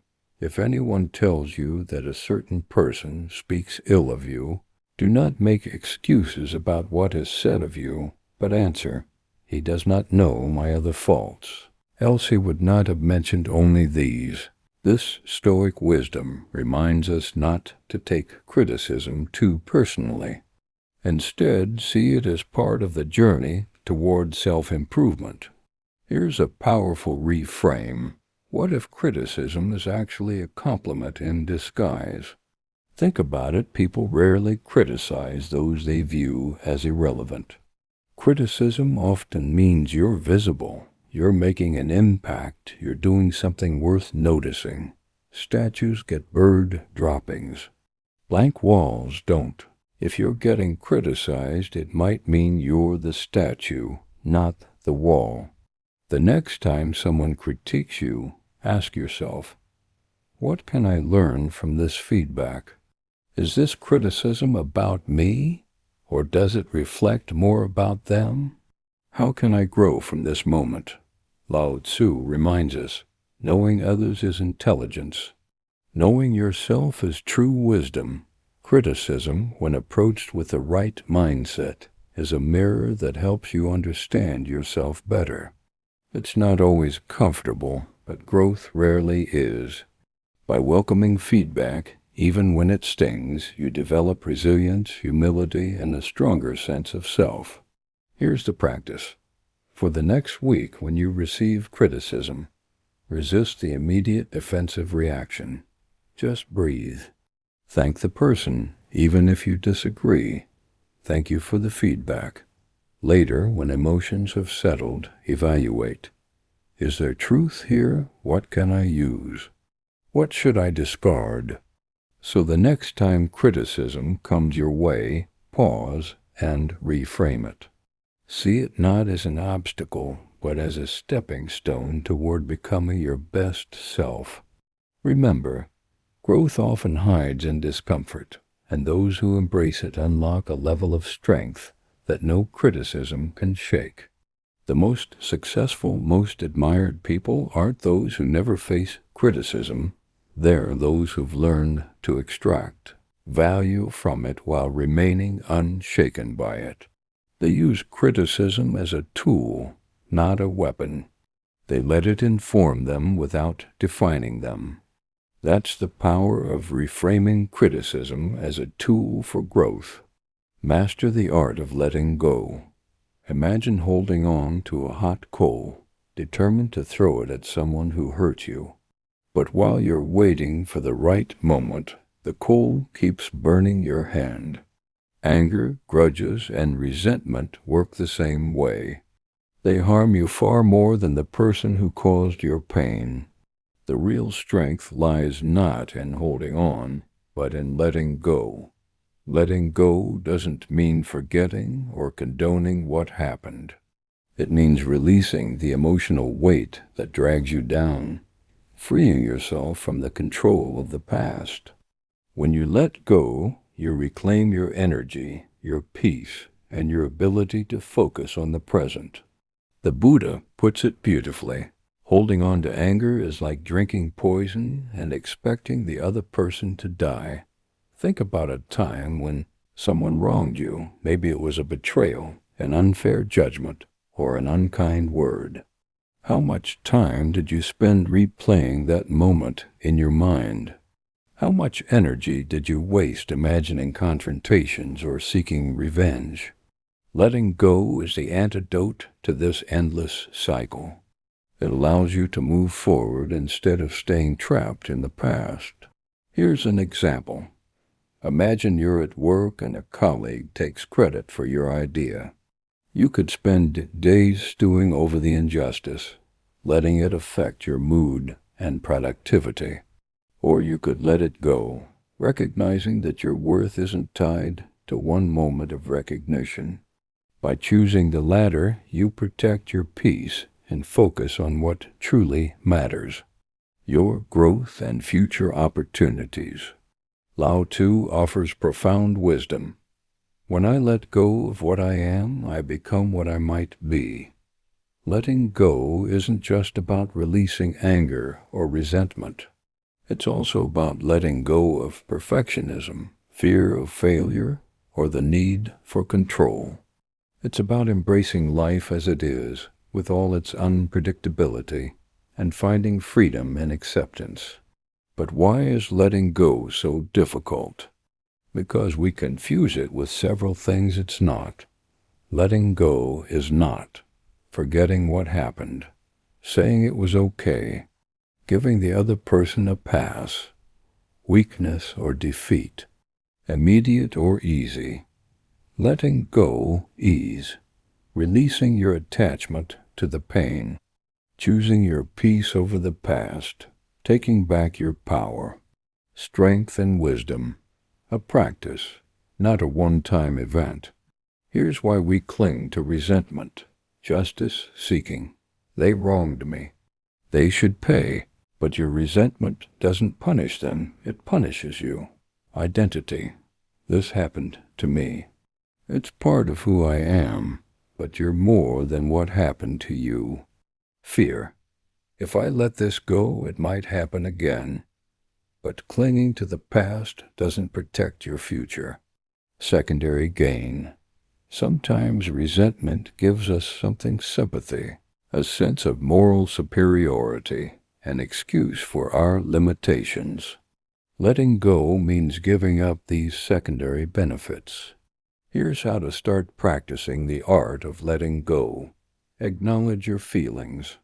Suppressing emotions only makes them stronger. Allow yourself to feel hurt, anger, or disappointment without judgment. Say to yourself, I feel hurt, I feel angry, and that's okay. These feelings are valid. Acknowledgement is the first step toward release.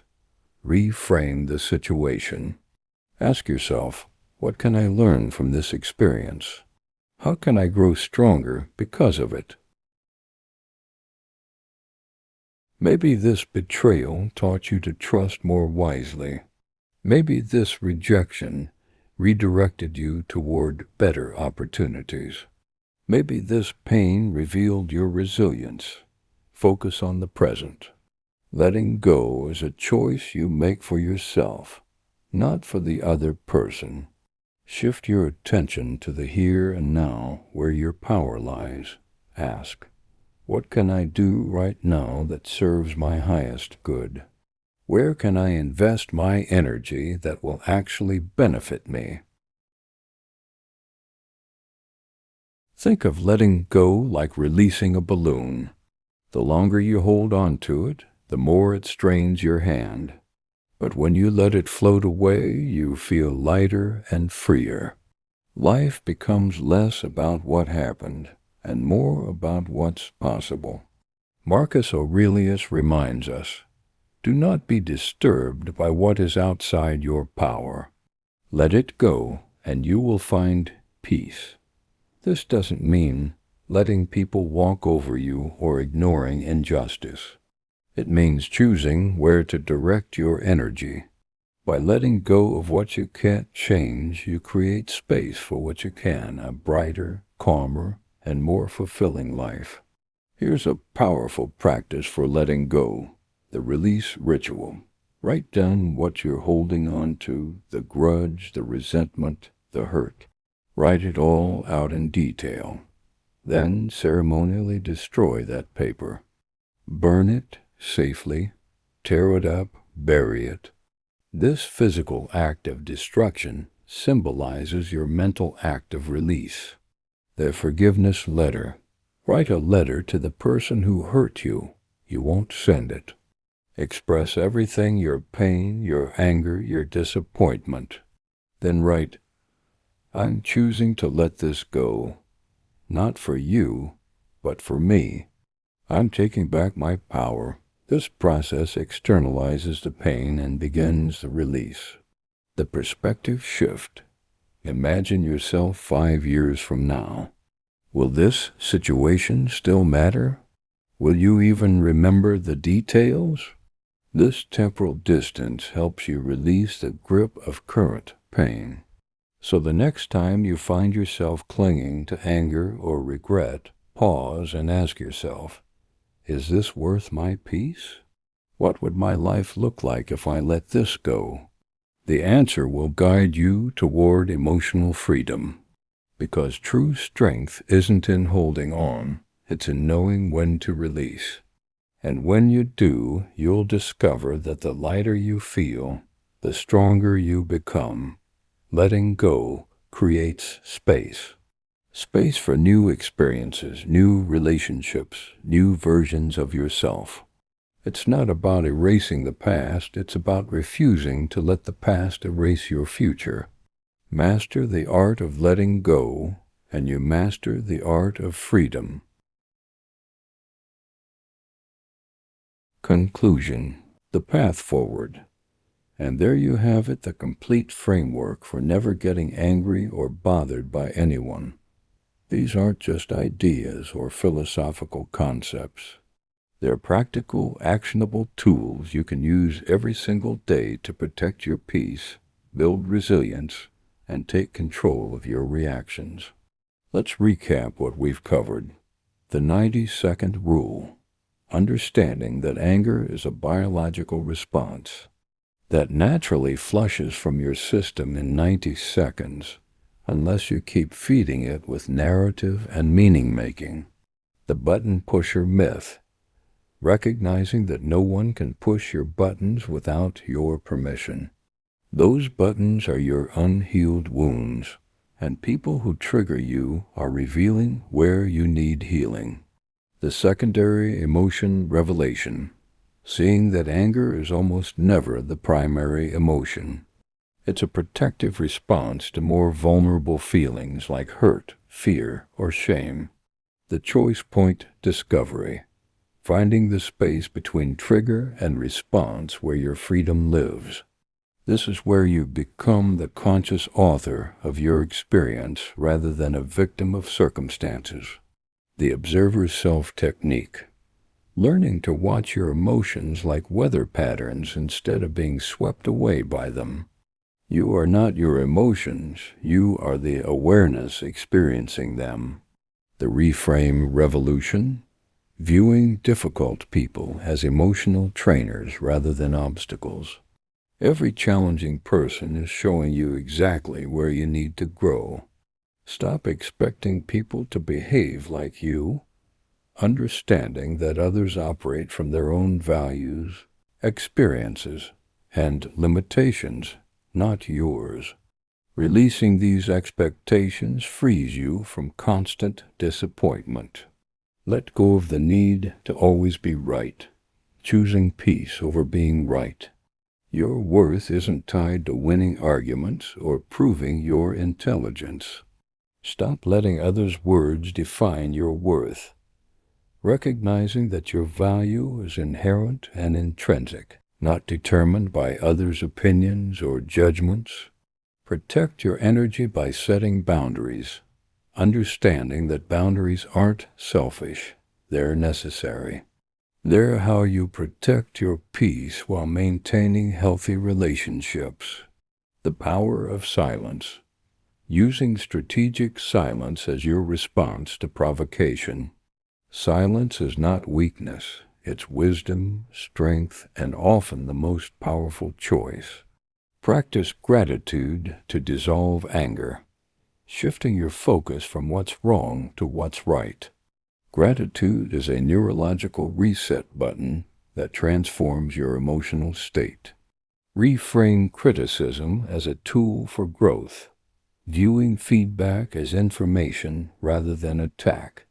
Extracting value from criticism while remaining unshaken by it. Master the art of letting go, releasing your attachment to past hurts and resentments. True strength is knowing when to release, not how long you can hold on.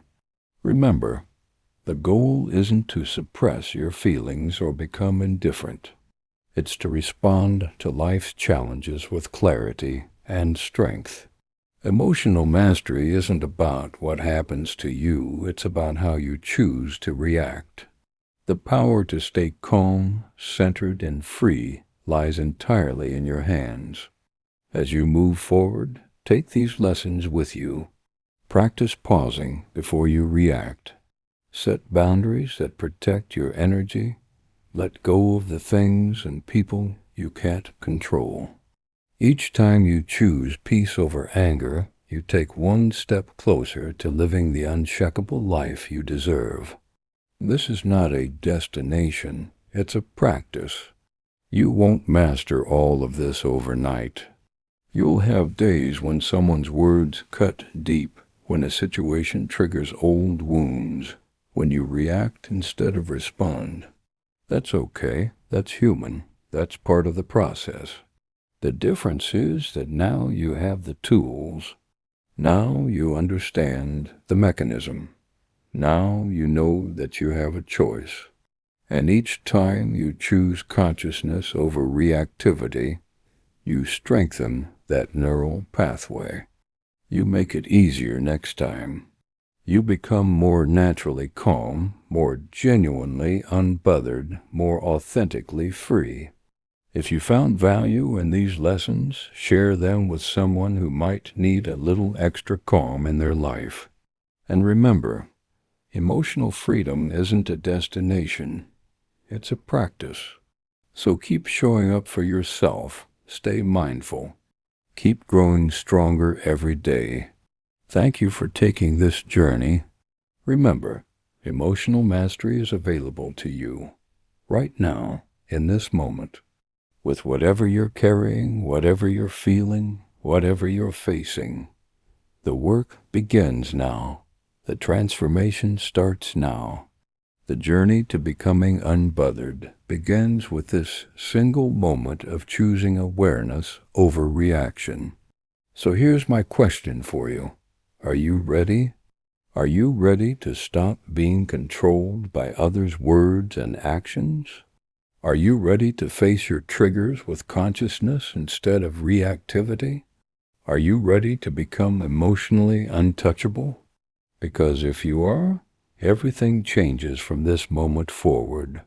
You'll still face challenges. You'll still experience pain. You'll still encounter difficult people. But you'll face them differently. You'll experience them consciously. You'll work with them skillfully. And over time, you'll notice something remarkable. The things that used to destroy you barely affect you anymore.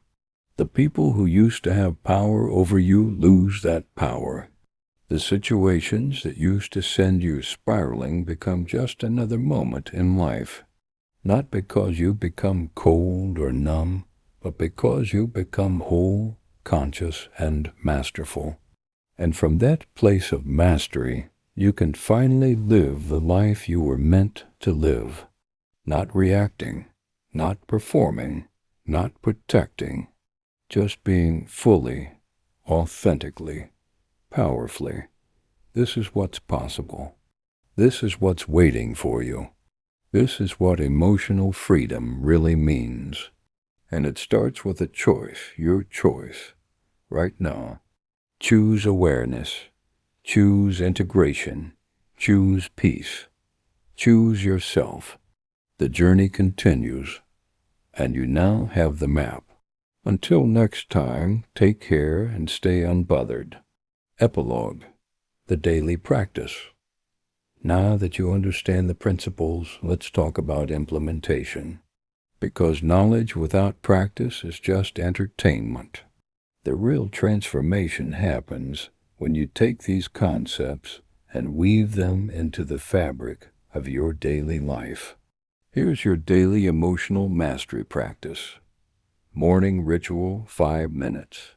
Before you check your phone, before you engage with the world's demands, take 5 minutes for yourself. Sit quietly. Take 3 deep breaths. Set your intention for the day. Today I choose consciousness over reactivity. Today I am the observer of my emotions. not their victim. Today I respond from my highest self. Visualize yourself encountering a trigger. Maybe it's that difficult coworker, that critical family member, that frustrating situation. See yourself responding with calm, with presence, with choice. Feel what that feels like in your body. You're programming your nervous system for the day ahead. Throughout the day, pause points. Set 3 alarms on your phone for random times during the day. When they go off, pause wherever you are. Check in with yourself. What are you feeling? What's the quality of your thoughts? Are you present or lost in story? This builds your observer self. The 3-breath reset. Anytime you feel triggered, before you respond, take 3 slow, deep breaths. Inhale for 4 counts, hold for 4, exhale for 6. This physiologically shifts you from sympathetic, fight, flight, to parasympathetic, rest, digest, nervous system dominance. It creates the space for choice. The gratitude scan. At lunch, identify 3 things you're grateful for in this moment. They can be tiny: the temperature of your coffee, the sunlight through a window, the fact that you have legs that work. This trains your brain to notice the good. Boundary check-in. At midday, ask yourself, have I honored my boundaries today? Have I said yes when I meant no? Have I allowed anyone to overstep? If yes, plan how you'll address it. Boundaries require maintenance. Evening ritual, 10 minutes. Before bed, do a brief review of your day. Not to judge yourself, but to learn. Ask yourself, when did I successfully choose consciousness over reactivity today? When did I get triggered? What was underneath the trigger? What did I learn about myself today? What am I grateful for from today? What will I do differently tomorrow? Write down one specific situation where you could have responded better and visualize yourself handling it skillfully. Your brain doesn't know the difference between vivid visualization and reality. You're actually creating new neural pathways. Weekly practice. Once a week, do a deeper dive. Identify your biggest trigger from the week. Journal about it. What happened? Just the facts, no story. What story did I tell myself about what happened? What emotion was present? Anger? Hurt? Fear? Shame? What does this reveal about my unhealed wounds? What's the growth opportunity here? How do I want to respond to this type of situation going forward? This practice of conscious reflection is what transforms experiences into wisdom. Monthly check-in. Once a month, assess your progress. What situations that used to trigger me no longer do? Where am I still reactive? What patterns am I noticing? What do I need to focus on this month? Celebrate your wins. Notice the progress. You're literally rewiring your brain, and that deserves acknowledgement. When you fail, because you will, you're going to have days when you lose it. When someone pushes your buttons and you react instead of respond. When you say something you regret. When you let anger control you, this doesn't mean you're failing. It means you're human. Here's what to do. Acknowledge it without judgment. I got triggered. I reacted. That happened.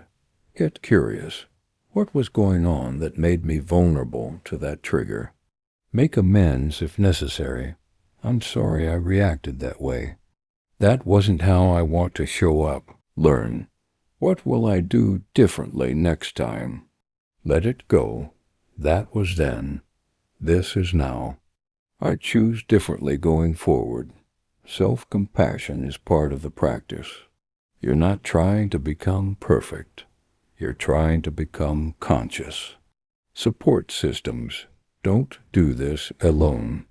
Find at least one person who's also committed to emotional mastery. Check in with each other weekly. Share your insights, your struggles, your wins. When you articulate your experience to someone else, you deepen your own understanding. Consider working with a therapist, especially if you're discovering wounds that feel too big to process alone.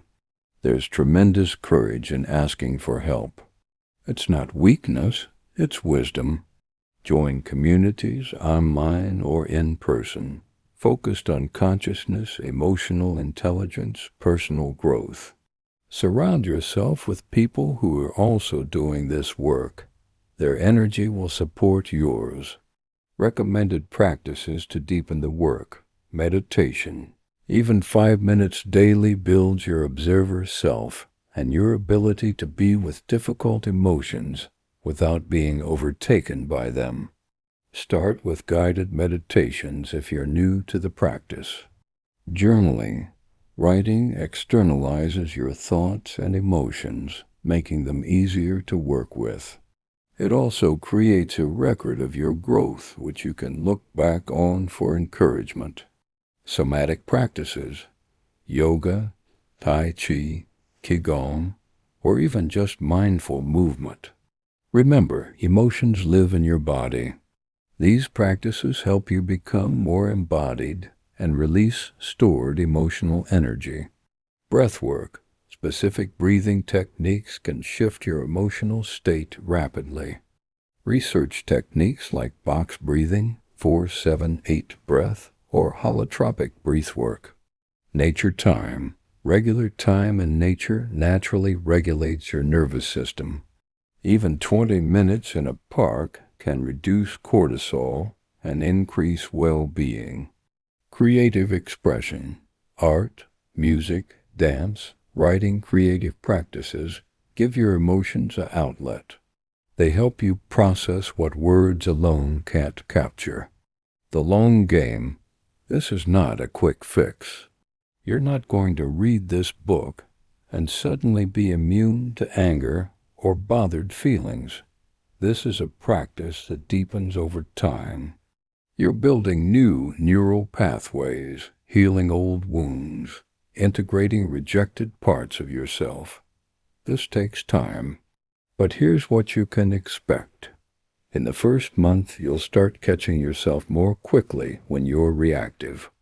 In 3 months, situations that used to derail your day will become manageable. In 6 months, people will comment on how much calmer you seem. In a year, you'll look back and barely recognize your old, reactive self. In 5 years, emotional mastery will be so integrated into who you are that it's effortless. But it requires consistency, daily practice. Not perfection, but persistence. Not never getting triggered, but getting better at working with triggers. Think of it like physical fitness. You don't go to the gym once and become strong. You go consistently, building strength incrementally over time. Emotional fitness works the same way. Every time you pause instead of react, you're doing a rep. Every time you observe instead of identify with an emotion, you're building muscle. Signs of progress. You'll know this is working when you notice the pause getting longer between trigger and response. You catch yourself choosing calm when previously you would have exploded. Other people's behavior stops feeling so personal. You feel less need to defend, explain, or justify yourself. Drama doesn't appeal to you anymore. You're comfortable with silence. You can sit with uncomfortable emotions without needing to immediately fix or change them. You feel genuinely unbothered by things that used to ruin your day. You have more energy because you're not draining it on reactivity. Your relationships improve because you're showing up more consciously. You feel more peaceful, more grounded, more yourself.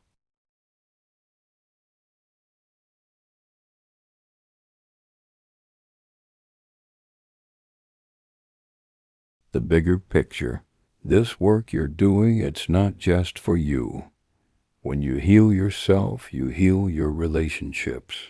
When you master your emotions, you stop passing your reactivity on to others.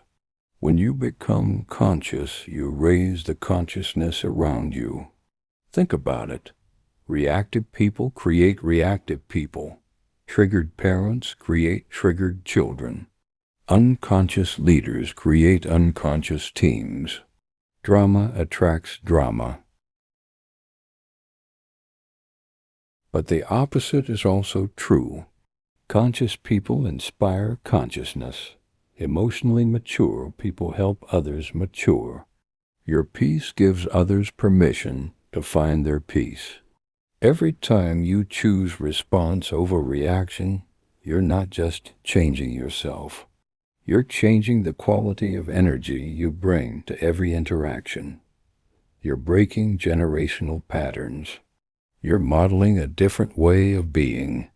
This is how we change the world, not through grand gestures, but through daily choices to show up more consciously, more compassionately, more masterfully. So yes, do this work for yourself. Do it for your peace, your freedom, your life. But also know that you're contributing to something bigger. You're part of the evolution of human consciousness, and that matters more than you might imagine.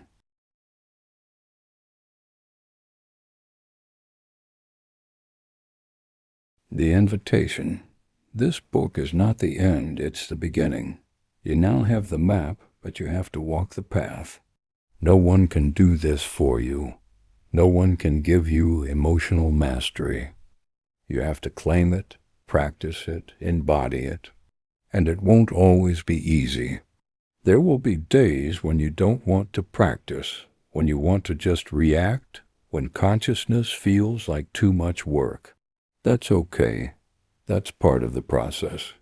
The invitation is to return again and again to the practice, to choose consciousness even when it's hard, especially when it's hard, because on the other side of this work is a version of you that you've always sensed was possible, a version that isn't controlled by others' words or actions, a version that moves through life with genuine peace, a version that remains unshaken while still being fully alive.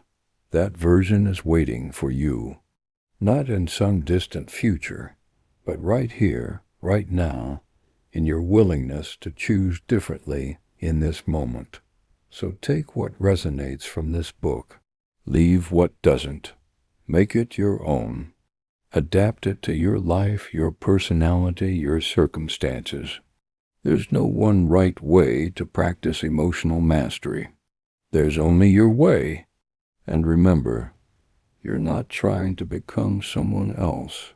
You're trying to become more fully yourself, the version of yourself that isn't constantly hijacked by triggers, controlled by emotions, or thrown off center by life's inevitable challenges. That person is already within you. This work is just about removing the obstacles that have been covering that truth. Welcome to your practice. Welcome to your path. Welcome to a life where nothing and no one can steal your peace unless you allow it. The journey continues from here, and every moment offers a new opportunity to choose consciousness, to choose response, to choose yourself. What will you choose? Final words. If you've made it this far, you're ready. You understand the principles. You have the tools. You know the practice. Now comes the most important part, application. Don't wait for the perfect moment to start. Don't wait until you feel ready. Don't wait until your life calms down. Start now. Start today. Start with the very next trigger that comes your way. Remember, you don't need to master all of this at once. Pick one technique. Maybe it's the 3-breath reset. Maybe it's observer self. Maybe it's the 90-second rule. Practice that one thing until it becomes automatic. Then add another.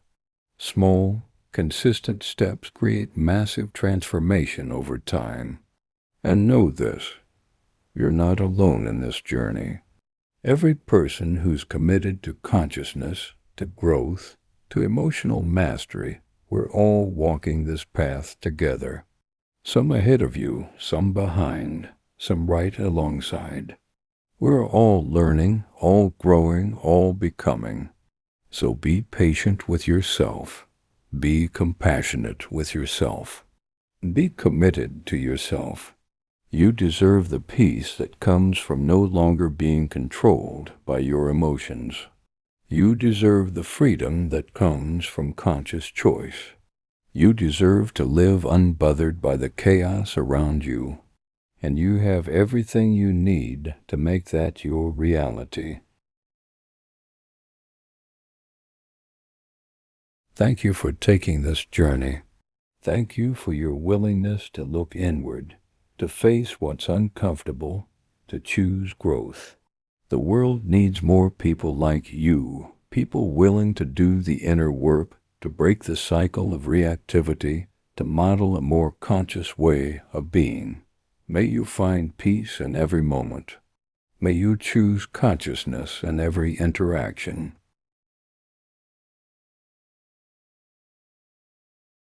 May you remain unshaken in your core, no matter what storms arise. May you discover the profound freedom of emotional mastery. And may you remember, you are not your emotions. You are the awareness experiencing them. And from that awareness comes all the power you'll ever need. Go forth and be untouchable, not because nothing affects you, but because you've mastered the art of working with whatever arises.